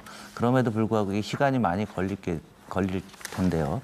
그래서 우리 조은희 의원님께 말씀드리고 싶은 거는 신정부가 지금 우리가 이제 자치경찰제를 실시하면서 또 지방자치의 또 다른 어떤 한 획을 이제 시작을 하는 거고요. 그런데 지금 안 된 게 소방공무원들에 대한 안전교부세 부분들이 지금 국가직인데 또 예산은 지방에 살아가고서 또 비용은 또 지자체를 경유하고 뭐 이런 과정 속에서 소방 장비가 노후화된다든가 그리고 인건비 문제도 인원이 많이 늘었기 때문에 인건비 문제도 시급합니다. 요즘 각종 재난이 계속 발생하고 있는데 국민의힘에서도 시급하게 이 부분에 대해서만큼은 인수위에서 제가 좀 유감스러운 거는 장기적인 어떤 정책 아젠다가 잘 안 보이거든요. 아직 뭐 초기라 뭐 그렇게 생각하겠습니다만은 이런 측면에서 우리가 지방을 발전시키자고 또 지방을 어떻게 육성할 것이냐가 우리 시대적인 우리의 과제인데 거기에 맞는 정책으로서 이런 자치경찰뿐만 아니라 소방안전교부세 문제까지 또 빠른 시간 내로 예측 가능한 영역으로 만들어 주셨으면 하고 또 의원님께서 좀 앞장서 주시기를 부탁드립니다. 네. 네, 홍 의원 발언 다 마치신 겁니까? 네. 네, 알겠습니다. 세 분 모두 주어진 발언 시간을 사용하셨습니다. 자치와 분권, 그 핵심을 이루는 데 필요한 재정 분권에 대해서 아주 열띤 토론해 주셨습니다. 여러분께서는 지금 중앙선거방송토론위원회가 주관하는 제8회 전국 동시지방선거 2차 정책토론회를 시청하고 계십니다. 네, 마지막 토론 주제는 지역경제 활성화 방안입니다. 진행 방식은 마찬가지로 사회자 공통질문에 대한 각 정당의 입장을 듣고 시간 총량제 토론으로 이어가도록 하겠습니다. 그럼 공통질문 드리겠습니다. 지역경제 활성화는 대선, 총선은 물론 지방선거에서 모든 후보자가 강조하는 공약입니다. 하지만 과도한 지역 불균형 현상은 1985년 이후 40년 가까이 지속되고 있습니다. 통계청에 따르면 2020년 한 해 서울, 경기, 인천의 경제 규모가 우리나라 전체의 52.2%를 차지하면서 역대 최고치를 기록했는데요. 특히 최근 5년간 지식서비스 3대 업종에선 늘어난 일자리 80%가 수도권에 집중됐다는 산업연구원 연구 결과도 공개됐습니다. 저성장, 고물가 시대를 극복하고 일자리를 창출하기 위한 지역경제 활성화 방안에 대해 각 당의 입장을 들어보겠습니다. 답변 시간은 1분 30초입니다. 먼저 정의당 장혜영 정책위 의장 답변해 주시죠. 네, 우리나라는 이 수도권의 경제력 집중, 또 일자리 격차의 확대, 그리고 인구 쏠림 현상의 심화 등으로 지역 경제의 불균형이 매우 심각한 상황입니다. 실제로 우리나라의 17개 광역시도 가운데 1인당 이 GRPD죠. GRPD가 평균을 상회하는 곳은 6곳에 불과합니다. 7곳은 오히려 격차가 확대되고 있습니다. 정의당은 이런 지역 경제 불균형 현상을 녹색 경제, 그리고 사회적 경제가 지역과 결합된 형태의 경제를 통해서 풀어보고자 합니다. 먼저 우리들에게 탄소 중립으로의 이행은 이제 불가피한 과제입니다. 이 문제를 수도권이 아닌 수도권 외 지역을 중심으로 해법을 마련하고자 합니다. 재생에너지 산업 그리고 배터리 산업을 지역에 전략적으로 배치하고 이런 산업을 지역 성장 그리고 일자리 창출의 동력으로 삼고자 합니다. 그리고 사회적 경제를 통해서 지역이 직면하고 있는 각종 문제들을 해결해서 지역 회복의 계기를 만들고 일자리를 창출하겠습니다. 인구가 감소하고 또 성장이 정체하는 상황에서 지역의 투자를 외부에서 유치하는 방식의 지역 발전 모델은 이미 한계에 부딪히고 있습니다. 사회적 경제를 통해서 지역의 생산과 소비를 연결하고 자본의 순환을 촉진해서 일자리를 만들어낼 수 있습니다. 정의당은 녹색 전환 그리고 사회적 연대가 지역의 새로운 기회를 창출하는 중요한 계기가 될 수 있다고 생각합니다. 네, 이어서 국민의힘 조은희 원내부대표 답변해 주시기 바랍니다. 나라의 경제 절반을 수도권이 차지하고 있는 이유는 서울 중심의 단핵 구조 발전 전략 때문입니다. 이것을 지방 중심 다핵 구조로 바꿔야만 됩니다. 허허벌판에 건물만 짓고 공공기관을 이전한다고 균형 발전이 되는 것은 아닙니다. 그렇게 된다고 생각하는 건 엄청난 착각이죠. 사람이 모여야 됩니다. 사람이 모이면 기업이 모이고 돈도 모이고 지방이 발전하는 겁니다. 저는 두 가지만 말씀드리겠습니다. 첫째, 정부가 민간의 발목을 잡는 규제는 없어져야 됩니다. 윤석열 당선인이 최근에 새만금에 가서 임기 내에 규제는 다 풀겠다 말씀하셨습니다. 둘째, 지방에 기회도시를 만들어야 합니다. 지방 전체의 합이 대한민국이 아닙니다. 지방 하나하나가 대한민국입니다. 그래서 미국은 50개 주에 8,700개 지역을 기회 특구로 만들었습니다. 소외 지역이 천지개벽을 했죠. 우리도 인구 소멸 지역에 50개 지역을 강소도시로 만들어서 규제가 없고 세금 감면이 있고 교육이 있고 공공의료라는 가치제가 넉넉하게 공급되는 한국형 기회도시를 만들어야 됩니다. 윤석열 정부에서 성공하면 균형 발전됩니다. 네, 발언 시간 모두 사용해 주셨고요. 계속해서 더불어민주당 홍성구 국회의원 답변해 주십시오. 네, 지역 경제 활성화 부분, 우리나라가 그렇게 크지 않은 나라인데 지역별로 또 이렇게 나눠져 있다 보니까 이런 토론이 지속되고 있는 게 정치인 한 사람으로서 국민 여러분께 상당히 죄송하게 생각합니다. 문재인 정부는 지역 주도의 국가 균형 발전을 핵심 국정 과제로 삼아서 역량을 좀 집중시켜 왔습니다. 그래서 국가 균형 발전 그리고 케인 뉴딜에서도 한국형 뉴딜에서도 국가 지역 균형 뉴딜이라는 항목을 떼서 많은 예산과 노력을 기울였고요. 10개 혁신 도시에 153개 공공기관이 이전을 해서 지역 성장에 기여하고 있습니다. 이러한 정책을 이어가기 위해서는 본질적으로 거기다가 건물 하나 짓고 뭐 철도를 하나 더 놓고 당연히 해야 되겠지만 그거보다 더 중요한 것은 독자적으로 성장할 수 있는 기반을 다지는 게 중요하다. 그래서 지방의 정주 여건이죠. 딴 지역을 안 가도 그 지역에서 수도권 정도의 삶의 질을 높일 수 있는, 삶의 질을 유지할 수 있는 그러한 지방을 만드는 것이 저희 민주당의 지역 경제의 발전의 가장 핵심입니다. 그래서 앞서 말씀드린 대로 교육과 문화와 경제가 함께 가야 되는 거지 하나만 갖고서는 끌어갈 수 없다. 융복합적인 처방이 필요하고 융복합적인 대응을 할 것이라고 약속드립니다.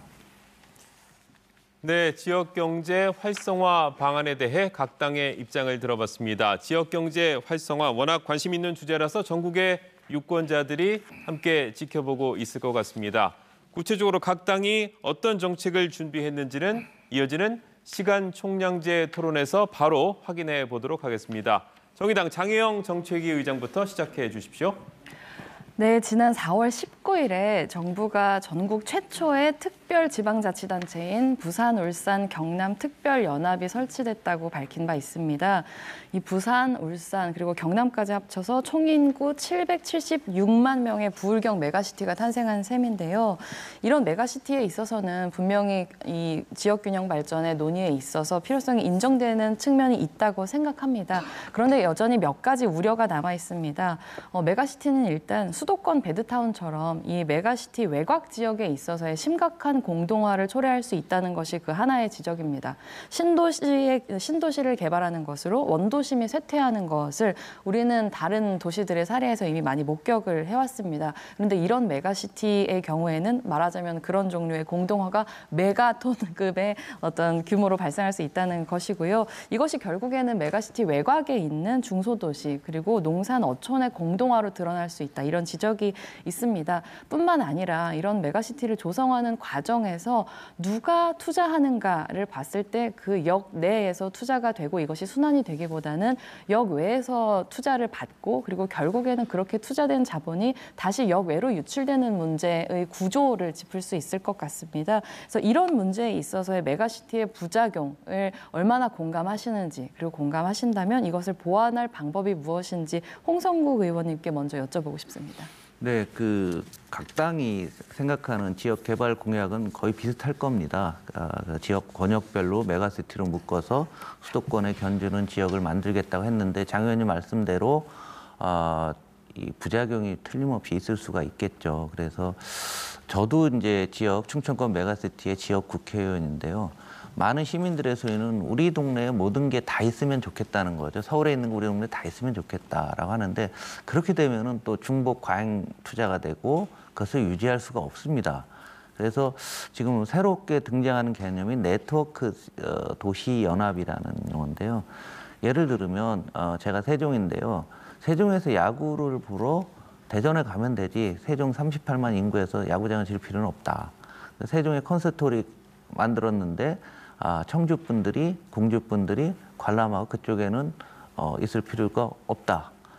공주에 문화 유적이 있으니까 그쪽에 박물관이나 이런 것을 또 그쪽의 지역에 맞게 한다든지 또 경제적으로도 이렇게 유지가 이게 서로 상호 의존적인 관계가 유지될 수 있는 도시 간에 그러니까 메가시티 안에 있는 도시 간에 우리가 모든 걸 다 하겠다고 하게 되면 해법은 없다라고 봅니다. 그 내에서도 일정 부분 특화를 하고 그것을 강력한 신속한 교통망으로 연결을 해놓게 되면은 메가시티의 어떤 출발의 기본 골격이 되지 않을까 생각됩니다.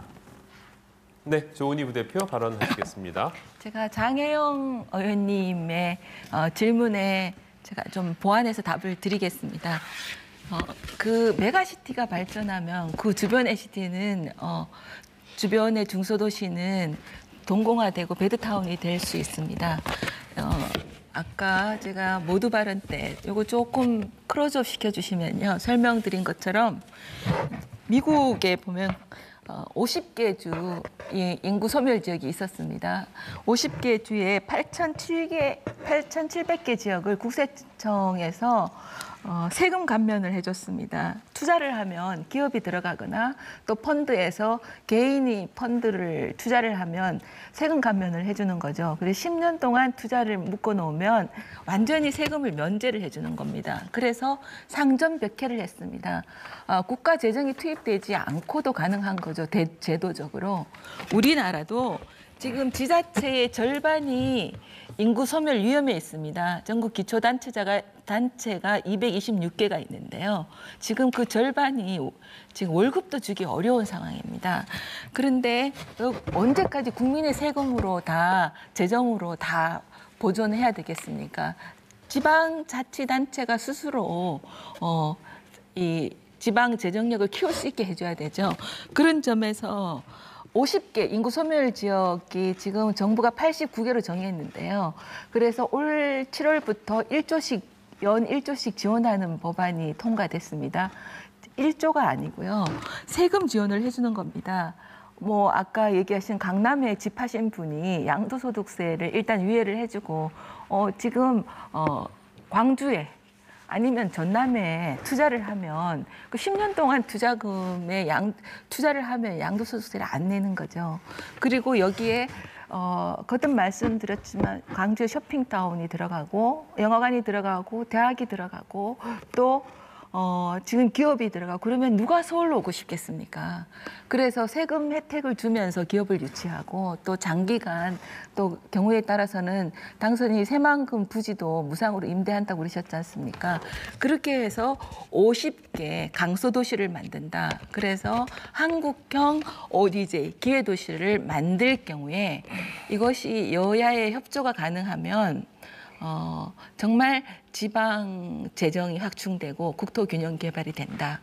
그동안 조금 전에 홍 의원이 말씀하셨지만 지금 전국에요 12개 부처에 52개 특구 제도가 있습니다. 그리고 전국 748개의 경제 특구가 있습니다. 이런저런 경제형 특구죠. 그런데 어떤 것은 산업 쏠림 현상이 더욱 악화되고요. 노령화되고 있습니다. 그래서 이게 말만인 특구나 말만인 지역 균형 개발로서는 수도권과 지역의 불균형이 더 악화되는 거죠.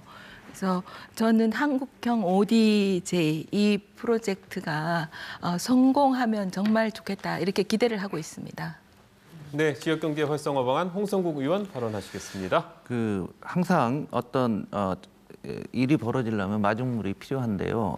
10개 혁신도시에도 주요 공공기관들이 153개 이제 이전이 돼 있는 상태인데 지금 사실 수면하에서 논의고 뭐 대부분 다 알고 계시지만 200여 개 공공기관의 지역 이전이 지금 논의 단계에 있습니다. 그리고 지금 지방선거가 벌어지고 있고 이 토론회도 지방선거와 관련된 각 정의 정책 선거인데요. 지금 이 지방 이전에 대해서 어떻게 추진하고 계시는지 지금 산업은행 부산 이전 한 건이 지금 나와 있는데 나머지 200여 개들이 있거든요. 이 부분에 대한 시각이 어떤지 여당의 시각 좀 한번 말씀해 주십시오. 제게 물으시는 겁니까? 네, 네. 사실 제가 여쭤보고 싶었던 거예요. 1차 지방 이전이 있고 2차 지방 이전이 2년 전에 법안이 통과됐는데 지방 이전 하나도 안 하고 지금 그대로 신정부에 또 넘긴 거거든요. 그동안 왜 안 하셨는지 그것부터 좀 말씀하시고 신정부의 정책을 좀 물어봐야 되지 않겠습니까? 네, 왜 하는 건 뭐 너무 뻔하죠. 코로나. 코로나하고 우리나라가 가장 일을 할 때 중요한 것과 시급한 것이 있는데 코로나는 시급한 문제였고요. 공공기관 지방 이전 부분들은 중요한 문제입니다. 그런데 시급한 문제가 해결이 되는 시점이기 때문에 제가 이런 질문을 드리는 겁니다. 그러면 제가 또 말씀드릴게요. 당선인이 대선 후보 시절에 산업은행 부산 이전을 구체적으로 밝히셨습니다. 그리고 또 최근에는 지역 균형 발전을 위해서 산업은행뿐만 아니라 수출입은행 이전도 거론되고 있습니다. 그래서 이를테면은 지방이 일단 서울만 발전하면 안 되고 부산도 발전해야 되는 거죠. 이제 골문이 2개 있으면 골놓기가 더 좋다는 거죠. 그래서 새 정부의 공공기관 이전 그리고 아까 말씀드린 것처럼 기회도시 이런 의지는 강하다. 그래서 이 부분에 있어서 민주당과 정의당의 도움이 필요하다. 이런 말씀을 드리고요. 또 이재명 후보는 후보 시절에 수도권에 남아있는 공기업 공공기관 200개뿐만 아니라 추정 기간도 함께 지방으로 이전한다고 말씀하셨고 또 심상정 후보는 국회, 대법원, 헌법재판소를 지방으로 이전해서 또 권력의 수도권 집중을 분산하고 300여 개 공공기관을 2차로 지방 이전해야 된다고 말씀하셨어요. 근데 아직 200개도 문재인 정부가 2년 전에 통과시키고 이전하지 않았는데 300개 또 더 나가서 하는 거는 너무 성급한 거 아닌가. 그래서 이것은 단계적으로 해나가는 것이 필요하다. 그렇지만 공공기관 이전은 문재인 정부는 약속을 지키지 않았지만 윤석열 정부는 약속을 지키겠다. 이런 말씀을 드리겠습니다. 네, 어느 분 발언하시겠습니까? 네, 말씀하시죠. 네, 그래도 지역균형 발전을 위해서 뭐 권력기관 내지는 공공기관이 수도권에 집중되어 있는 것이 아니라 각 지역으로 분산되어야 한다는 원칙에 대해서는 저희가 공유하고 있다는 생각을 오늘 토론을 하면서 다시 하게 됩니다. 그러면 저는 권력기관 말고 이 기업들의 지역 이전에 대해서도 좀 짚고 넘어가고 싶은데요. 지역에 이 기업의 본사가 입지할 경우에 사업체나 공장만 입지한 경우보다 지역 경제의 파급 효과가 더 크다는 점에 대해서는 잘 알고 계실 거라고 생각합니다. 근데 현재 기업들은 이 생산 공장만 지역으로 이전 또는 증설하고 본사는 계속 대부분 수도권에 위치하는 경우가 많이 있습니다. 전국의 사업체 본사 본점의 56.9% 이 사업체 기준으로 이제 수도권에 위치하고 있습니다. 상장회사의 경우에는 72%까지 수도권에 위치를 하고 있고요. 우리나라의 조선, 화학, 자동차 이런 사업체들은 울산 등의 산업도시의 소재는 하지만 본사는 또 서울에 있거든요. 그래서 최근에 포스코가 본사를 서울로 이전하겠다는 계획을 발표했다가 지역사회에서 크게 요동치는 것을 겪고 나서 그런 계획을 철회한 바도 있는데요. 이렇게 적극적으로 기업 본사의 이전을 이제 지역으로 하기 위해서 각종 지원 정책이 마련되어야 된다고 생각합니다. 이에 관해서 각 당에서 어떤 정책들을 마련하고 계신지 궁금합니다. 네. 저는 전적으로 동의합니다. 네. 그래서 지금 아까 말씀드린 대로 기업이 지방으로 가면 각종 세제 혜택을 줘야 된다. 이런 말씀을 드린 겁니다. 그게 기회도시라는 것을 거듭 설명을 드립니다. 네, 홍성국 의원 발언하시겠습니다. 이번 지난 대선에서도 각 당의 그 공약에 보게 되면은 수도권에 있는 기업이 지방으로 가면은 법인세를 몇 년간 얼마 깎아주겠다, 뭐 이런 식의 당근책으로 세제 문제만이 나와 있었는데요. 우리가 너무도 잘 아는 게 경기도 평택을 중심으로 해서 반도체 라인이라고 합니다. 반도체 회사들이 경기도 평택 밑으로 못 내려간다는 얘기죠. 그 이유는 제가 지속적으로 말씀드리지만은 지방의 교육이라든가 문화라든가 생활 여건, 정주 여건에서 수도권에 비하지 못하니까 사람을 구할 수 없기 때문에 이런 현상이 발생하고 있는 겁니다. 그래서 지방 문제의 출발은 저는 또 저희 민주당은 지방의 어떤 교육이라든가 문화가 서울과 똑같아져야 된다는 얘기죠. 그래서 예를 들면 부산을 한번 생각을 해보시면 가덕도 신공항 문제가 나왔었는데 가덕도 신공항 문제가 해외여행용이 아니라 경제용입니다. 부산에는 비행기로 실어 날리는 바이오 기업이 없어요. 그리고 IT 기업도 없습니다. 그런데 24시간 공항이 필요했던 거죠. 그러다 보니까 바이오나 IT가 없는데 요즘 우리 젊은 청년층이 가장 선호하는 산업이 거기거든요. 그럼 부산 쪽에 있는 대학교라든가 이런 데서 이런 교육을 못 가르쳐야 되니까 매년 벌써 한 20년째 청년층이 지방을 떠나는데 이건 부산만이 아니라 전국적인 현상이 되고 있는 거죠. 젊은 층이 수도권에 모이는 것. 그래서 저희 민주당이 이런 생각을 하고 있어요. 저희 회의 때 이런 얘기도 했는데 지금 고등학생들이 그 지역 대학을 다니고 편하게 다니고 거기서 수도권에 보다 더 좋은 대학 교육을 받고 거기에 기업 있고 거기가 고향이 되고 삶의 터전이 되는 그런 비전으로 우리 지방을 좀 이끌어야 되겠다. 그리고 지방 정책을 마련해야 되겠다라고 얘기를 했었는데요. 궁극적으로는 전체적으로 다 진행이 돼야 되고 지금 가장 중요한 기업 본사가 저도 기업에 다녀봐서 아는데요. 이게 LG그룹도 원래 연구소를 구미로 하려고 하다가 서울 마곡으로 옮긴 이유도 인력 부분의 문제였습니다. 글로 가면 인력이 안 따라온다는 거죠. 그래서 우리가 이런 교육 문제가 사실은 저는 지방의 어떤 구조적인 문제를 해결하는 가장 큰 출발점이라고 생각하고 이 부분에 지방의 중등교육, 고등교육 문제에 대해서 과감한 투자가 필요하다고 생각합니다. 네, 장혜영 정책위의장 손 드셨습니다. 네, 문화적인 측면에서 지역균형 발전을 위한 노력이 필요하다고 말씀해 주신 홍성국 의원님 말씀에 전적으로 공감을 합니다. 이런 문화적인 인프라라고 얘기를 하면 그러니까 정말 어떤 물리적인 인프라들을 중심으로 논의를 하게 되는데 저는 그것은 너무 중요하고 당연한 얘기지만 물리적인 문화뿐만 아니라 눈에 보이지 않는 부분들의 문화에 있어서도 굉장히 중요한 발전이 필요하다고 보고요. 대표적으로 저는 차별 문제에 있어서의 해소가 이런 지역균형 발전에 있어서 굉장히 중요한 과제라고 생각합니다. 대한민국이 단일민족 국가라고 하는 환상을 우리가 오랫동안 가지고 있었지만 OECD 기준으로 보자면 이주민 인구가 5%가 넘어가면 다민족 국가, 다인종 국가라고 얘기를 하는데요. 지금 대한민국의 이주민이 대략 5%를 추산할 수 있는 규모가 되었기 때문에 저희는 다인종 국가에 살고 있다. 특히나 이제 농어촌에 계시는 분들께서도 많이 공감하실 거라고 생각하는데 농촌 특히나 어촌에서 이제 노동을 하는 노동자들의 경우에는 이주 노동자들이 빼고는 산업 자체가 돌아가지 않는다.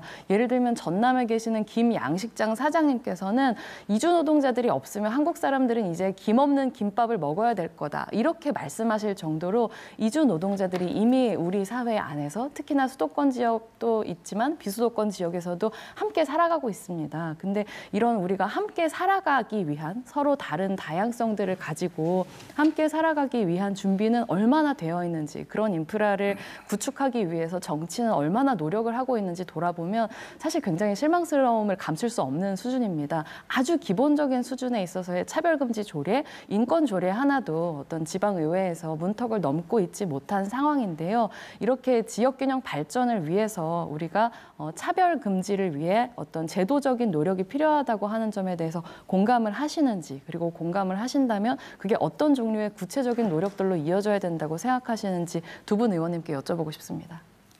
네, 어느 분 발언하시겠습니까? 네, 홍성국 의원 발언하십시오. 이번 지난 대선에서 잘 살펴보시면은 공약이 부각되지 않은 부분이 있습니다. 경제가 중요하다고 하면서 중소기업 대책이 별로 각당이 얘기를 못했습니다. 그 이유가 뭐냐면 중소기업 대책을 내는 것은 외국인 고용 촉진 정책이라는 거죠. 왜냐하면 우리 중소기업들은 외국인 노동장 없이 할 수 없다고 할 정도로 우리 경제의 현실, 특히 지방 경제의 경우에는 그렇습니다. 이번에 우크라이나 사태가 났는데 제 지역구 있는 세종에 우크라이나 출신들이 많다는 얘기를 듣고 정말 깜짝 놀랐던 그런 경험이 있습니다. 그래서 우리 지방에 이런 지금 장 의원님께서 말씀하신 이런 문화적인 측면도 있고, 그다음 우리가 뭐 음악미술, 뭐 박물관 뭐 이런 측면에 있어서도 상대적으로 많이 수도권에 비해서 당연히 떨어지게 되죠. 떨어지다 보니까 예산도 지자체가 무슨 예를 들어 공연을 하나 할 경우에는 지자체 예산에 의존할 수밖에 없는 그런 상태고, 저는 해외 유학 갔다 온 성악가가 편의점 알바를 하면서 눈물을 흘리는 걸 제가 직접 듣기도 했습니다. 그런데 지방의 어떤 문화적인 수요나 수준, 공연장이라든가 또 지방정부의 지원, 또 그러다 보면 중앙정부의 지원, 이런 측면에서도 수도권과 어마어마한 차이가 있습니다. 그렇기 때문에 문화도 이게 통일이 되어야만 한다라고 생각을 하고 있고, 교육, 문화, 그러니까 살아가는 데 있어서 수도권과 비슷한 수준에 까지 올라가야 된다고 생각합니다. 네, 지역경제 활성화 세 번째 시간 총량제 토론 진행하고 있습니다. 어느 분께서 발언 이어가시겠습니까? 네, 국민의힘 조은희 원내부대표 발언하십시오. 우선 장혜영 의원님과 또 홍성국 의원님의 말씀에 잠깐 답을 드리고 제 질문을 하겠습니다. 지금 그 차별 금지가 좀 이렇게 혼동돼서 쓰이면 안 될 것 같아요. 지금 지방의 문화, 또 이주민 대책, 또 외국인 고용 정책에 대해서 저희들이 굉장히 포용적으로 또 함께 끌어안는 측면에서 가야 된다, 이제 동의합니다. 그러나 이것을 모든 차별이라는 이름에 같이 놓고 하면 오해가 많아진다, 이런 말씀을 드리고요. 또 지방을 지역 경제를 활성화하기 위해서는 기업뿐만 아니라 교육, 의료시설, 문화시설이 다 함께 어우러지면서 그렇게 해서 직주 근접하는 그런 문화가 되면 서울과 비슷한 곳이 아니라 서울의 짝퉁이 돼서는 안 되죠. 지방 자체의 맛과 멋과 풍미가 있는 그런 개성이 있는 가장 지방적인 것이 가장 세계적인 것이 되는 그런 이 지방에 대해서 경쟁력이 있지 않나, 이렇게 생각합니다. 제가 홍 의원님께 좀 여쭤보겠습니다.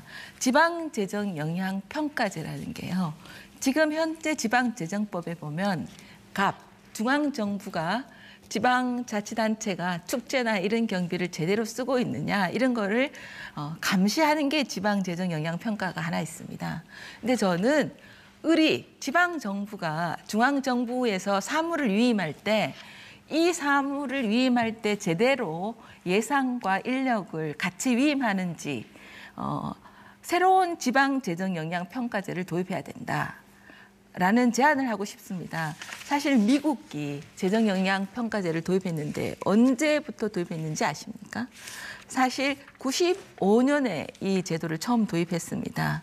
재정 지원도 없이 연방정부가 위임 명령을 지속적으로 증가하자 지방정부들이 불만을 일으켜서 한 것입니다. 이 부분에 대해서 의견을 좀 여쭈고 싶습니다. 네, 그럼 뭐 당연하신 말씀인데요. 그러니까 국가 간의 어떤 시스템의 차이가 있습니다. 우리는 중앙이 다 하고 있죠. 다른 선진국들은 뭐 교육이라든가 또 주거 정책조차 그리고 복지가 대부분 지방정부에서 많이 하고 있는데 우리는 중앙에 있어서 점차적으로 이전하는 그런 단계죠. 그래서 지금 말씀하신 그러한 내용도 뭐 예를 들면 행안부에서 소하천 정비를 지방자치단체 이렇게 넘겨줬는데 여기 들어가는 비용은 안 주고 일만 오니까 제대로 되는 것도 없고 뭐 하지만은 아까 말씀드린 대로 지방소득세를 해서 예를 들면은 비율을 보니까 그렇더라고요. 12조를 줬다고 하는데 새로운 업무 때문에 5조의 비용이 더 들어가면 실제로 준 거는 말은 12조 줬다고 하는데 실제로 들어간 거는 7조 뭐 이런 형태지 않습니까? 그래서 조금은 늘긴 했는데요. 당연히 이 부분들은 말씀하신 대로 추진이 돼야 되는데 할 게 너무 많아요. 그러다 보면은 우리나라 국가 시스템 전체를 다 들여다보면서 한 번에 좀 해치워야 될 것 같은데 다음 정부에서 좀 앞서 주시면은 저희 민주당도 저희가 같이 국회 하겠습니다. 의석이 민주당이 다수당이니까요. 아니 이게 그 환경 영향 평가제가 있잖아요. 그래서 이게 환경 영향 평가제가 자연 훼손과 환경 오염을 최소화하는 데 도움을 줬듯이 지방 재정 영향 평가를 도입을 하면 지방이 하기 싫은 업무를 중앙이 하기 싫은 업무를 지방에 이양하면서 권한을 줬다고 하는 불상사는 없어진다는 거죠. 네. 네. 도입을 하시는 거죠? 네. 네, 감사합니다. 네, 시간 총량제 토론 진행하고 있는데 지금 정의당 장혜영 정책위 의장께서 4분 30초로 가장 시간이 많이 남으셨는데 발언권 사용하시겠습니까? 네, 사용하겠습니다. 제가 시간이 그래도 좀 남아 있으니까 앞서서 드렸었던 얘기를 좀 이어나가면 좋겠다는 생각이 듭니다. 이 차별금지라고 하는 규범이 우리 사회에서는 어떤 인권의 측면에서 주로 이해가 되어 있고 그건 매우 적절한 이해라고 생각합니다.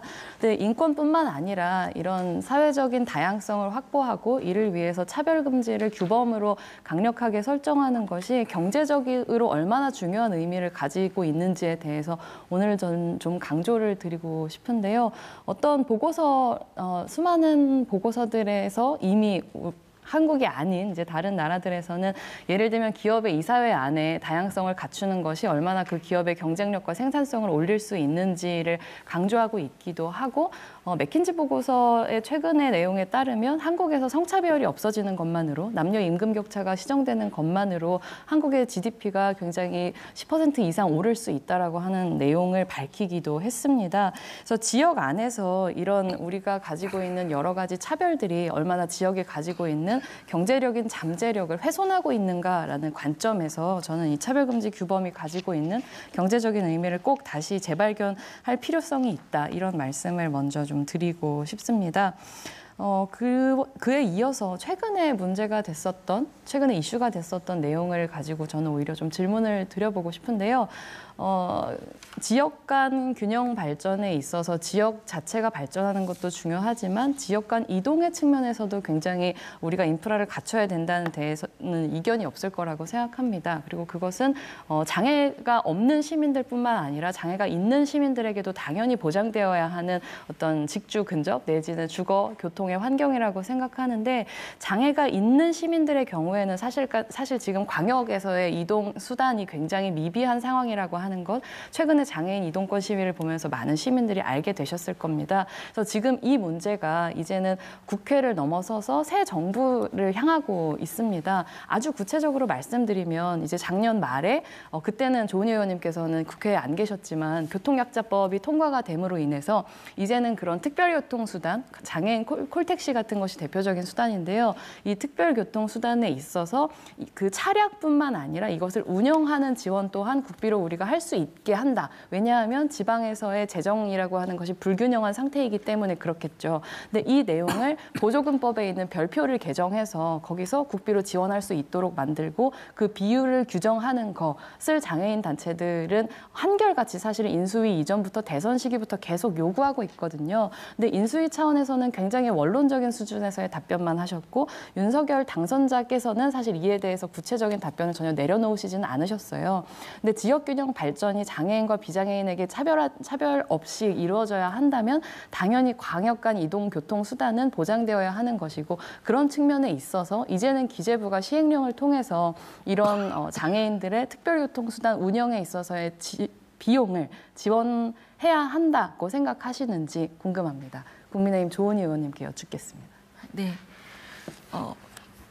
약자와의 동행이라는 측면에서 또 장애인의 이동권을 보장한다는 측면에서 저는 장혜연 의원님의 말씀에 동의합니다. 그리고 오늘 삭발하고 오셨는데 네. 보면서 좀 마음이 짠했습니다. 그래서 지금 교통약자법의 내용을 저는 구체적으로는 아직 모르겠습니다. 제가 지원할 수 있다고 되어 있어서 국회에 등원한 지 지금 이제 한 달 반 정도 됐거든요. 그런데 이제 차량의 운영비를 지원하는데 지금 이제 국비 12 구비로 매칭이 된 것 같거든요. 네, 차량은 이미 지원이 되고요. 이제 차량 운영비. 네, 그 센터를 운영하는 운영비를 지원할 수 있다고 개정된 네, 게 네. 작년 말에 개정한 내용입니다. 네, 그런데 전체를 다 국비로 지원해야 된다 이렇게 말씀하시는 거죠? 아니요. 아니면요? 그렇지도 않고 사실 이제 수도권의 경우에는 5대5 그리고 비수도권의 경우에는 7대3 정도로 보통은 이제 지원을 하지 않습니까? 딱 그 정도로라도 별표에 규정을 해라라고 하는 너무나 온건한 요청을 지금 단체들이 하고 있는데 그조차 받아들여지지 않고 있는 상황이거든요. 네. 그리고 이런 문제들에 대해서 환기를 하기 위해서라도 저도 함께 삭발에 전체적으로 동참했던 긍정적 것이죠. 시각에서 네. 또 가서 좀 다시 좀 들여다보겠습니다. 예, 알겠습니다. 네, 홍성국 의원 발언하십시오. 시간이 얼마 안 남았는데요. 한번 또 다른 문제가 있습니다. 한 20여 년 전에 전라남도 해남군으로 기억이 나는데 이제 아이가 출생하면은 지자체에서 이렇게 이제 장려금을 줬죠. 그랬더니 옆에 분이 또 하면서 금액을 올립니다. 계속 올리고 하는데 이게 완전 제로섬 형태로 된 거죠. 그래서 지역에 내려가게 되면은 지역 간에 같이 협업도 어려운데 경쟁 또 어떤 때는 갈등들이 굉장히 많이 발생들이 되고 있습니다. 그래서 이번 주 월요일 날 4월 18일 날 부울경이 또 부산은 국민의힘이고 울산은 민주당이고 지금 경남지사는 지금 없지만 또 민주당이었죠. 이렇게 떠나서 특별 연합이라는 것을 만들어서 갈등을 조절하고 또 역할 분담을 하는 일종의 3개의 어떤 TFT 형태로 발전이 되고 있는데 저희 민주당 입장에서 지금 메가시티 정책의 실효성을 아주 높이는 조치가 될 것 같습니다. 지역 발전 노력을 계속해도 지자체 간의 어떤 이해관계 때문에 추진이 안 되는 경우가 상당히 많이 있었는데 이번에 좋은 본보기가 됐고 이번 지방선거를 계기로 해서 다른 메가시티, 충청권 메가시티도 당연히 이런 형태로 추진을 해야 될 것 같고요. 다른 지역도 나가서 우리가 이제는 이제 경쟁뿐만 아니라 협력까지도 서로 연결을 해야 될 것 같습니다. 네, 홍성국 의원께서는 발언 시간을 모두 사용하셨고요. 자, 이번엔 어느 분, 네, 조은희 부대표 발언하시겠습니다. 장 의원님께 여쭙겠습니다. 그 심상정 후보가 그린노믹스 공약하셨다고 조금 전에도 말씀하셨는데 문재인 대통령이 그동안 이제 탈원전 대책을 주장을 계속 하시다가 2월 달에 앞으로 60년 동안 원전이 주력이라고 또 언급을 하셨거든요.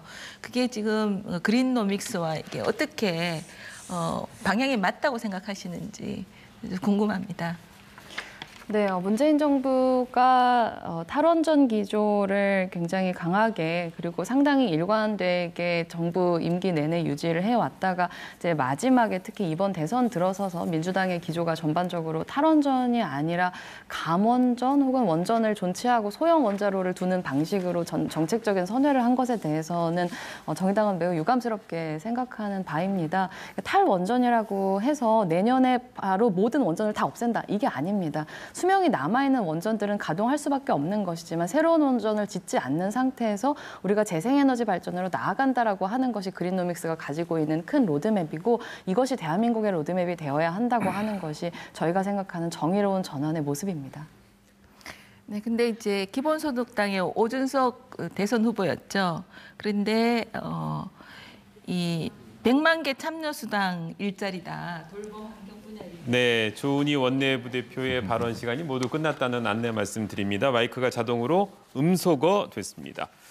네, 주제별로 토론이 이제 모두 끝이 났습니다. 이제 마무리할 시간이 다 됐습니다. 오늘 정책토론회 토론 과정에서 못다 하신 말씀이나 강조하고 싶은 점 있으실 겁니다. 마무리 발언 기회 드리도록 하겠습니다. 발언 시간은 각 1분씩입니다. 먼저 국민의힘 조은희 원내부대표부터 말씀하시겠습니다.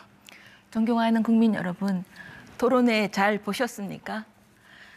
민주당은 감옥에 갈까 두려워서 위장 탈당이라는 꼼수까지 쓰면서 검수 완박법을 밀어붙이고 있습니다. 권력자와 범죄자들이 미꾸라지처럼 법망을 피해가게 그냥 둘 수 없습니다. 국민들은 범죄 피해를 당해도 속수무책인 국민 독박, 죄인 대박, 검수 완박 아닙니까? 국민 여러분의 힘으로 막아주십시오. 민주당은 지방정부 싹쓸이 했습니다. 광역단체장 4명이 비리로 불명예 퇴진했습니다. 정권 교체는 했지만 지방정부가 바뀌어야 진정한 정권 교체입니다. 중앙정부와 지방정부가 그리고 국민의 힘이 원팀이 되어서 행복한 대한민국을 만들 수 있도록 도와주십시오. 네, 더불어민주당 홍성국 국회의원 말씀하십시오. 네, 아프리카 속담에 이런 말이 있죠. 빨리 가려면 혼자 가고 멀리 가려면 함께 가자라고 하는 거죠. 같이 좀 가자, 같이 좀 살자. 이런 절규가 우리 대한민국에 울려 퍼진 지 아주 오랜 시간 됐습니다. 더불어민주당도 잘했다는 말씀 감히 못 드립니다. 그러나 이번 지방선거를 중심으로 해서 다시 한번 우리 지방이 중심이 되는 그러한 사회로 가지 않으면 이제는 우리의 생존 자체가 어렵다는 말이 있습니다. 또한 국가 전체적으로 글로벌로 나가야 되는데요. 글로컬리제이션이라고 있죠. 글로벌과 로컬라이제이션, 지역과 세계적인 것을 결합한다고 했는데요. 이제 지금 이 시대에 우리가 이 문제를 처리하지 못한다고 하면은 우리 후배 세대들한테 가장 어려운 난제를 또 넘겨주고 삶도 불편하다고 생각합니다. 지금이 골든타임입니다. 8기 민주정부, 민주당이 해내겠습니다. 네, 정의당 장혜영 정책위 의장 말씀하시죠. 네, 얼마 전 4월 22일이 장애인의 날 또는 장애인 차별 철폐의 날이었습니다. 그날 555명의 발달장애 당사자들 그리고 또 부모님들, 형제자매들이 청와대 앞에서 삭발을 했습니다. 그리고 저도 거기에 동참했습니다. 국가가 국민이 가장 필요로 하는 순간에 없었기 때문에 국가의 사회에 대한 책임 그리고 약자를 돌봐야 하는 책임을 상기시키기 위함이었습니다. 기나긴 코로나19 상황을 겪으시면서 우리 국민들께서 정말 어려운 시기를 보내오셨다고 생각합니다. 가장 어려운 순간에 국가가 국민 곁에 있었는지 생각하면 너무나 아쉬움이 큽니다. 재난은 유난히 약자에게 가혹하고 회복도 유난히 약자에게 더딥니다. 지금 우리에게 필요한 것은 기득권 간의 정쟁이 아니라 약자를 위한 그리고 모두를 위한 회복의 정치입니다. 국민 여러분의 일상의 회복을 돕고 또 우리 공동체를 유지하는 사회적인 가치의 회복을 돕는 그런 따뜻한 정치를 정의당이 하겠습니다. 감사합니다. 네, 이렇게 해서 세 분의 마무리 발언까지 모두 들었습니다. 시청자 여러분, 오늘 토론 어떻게 보셨습니까? 오늘 토론이 각 정당의 정책을 비교 평가하는 데 도움이 되셨길 바랍니다.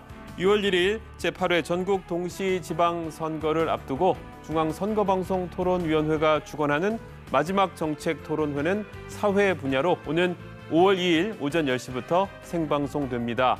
또한 중앙선거방송토론위원회 홈페이지에서 지방선거 후보자 토론회의 토론 주제 및 질문을 공모 중입니다. 추첨을 통해 소정의 상품을 드릴 예정이니까요. 많은 참여 부탁드리겠습니다. 오늘 열띤 토론 벌여주신 세 분 수고 많으셨고요. 함께해 주신 시청자 여러분께서도 감사드립니다.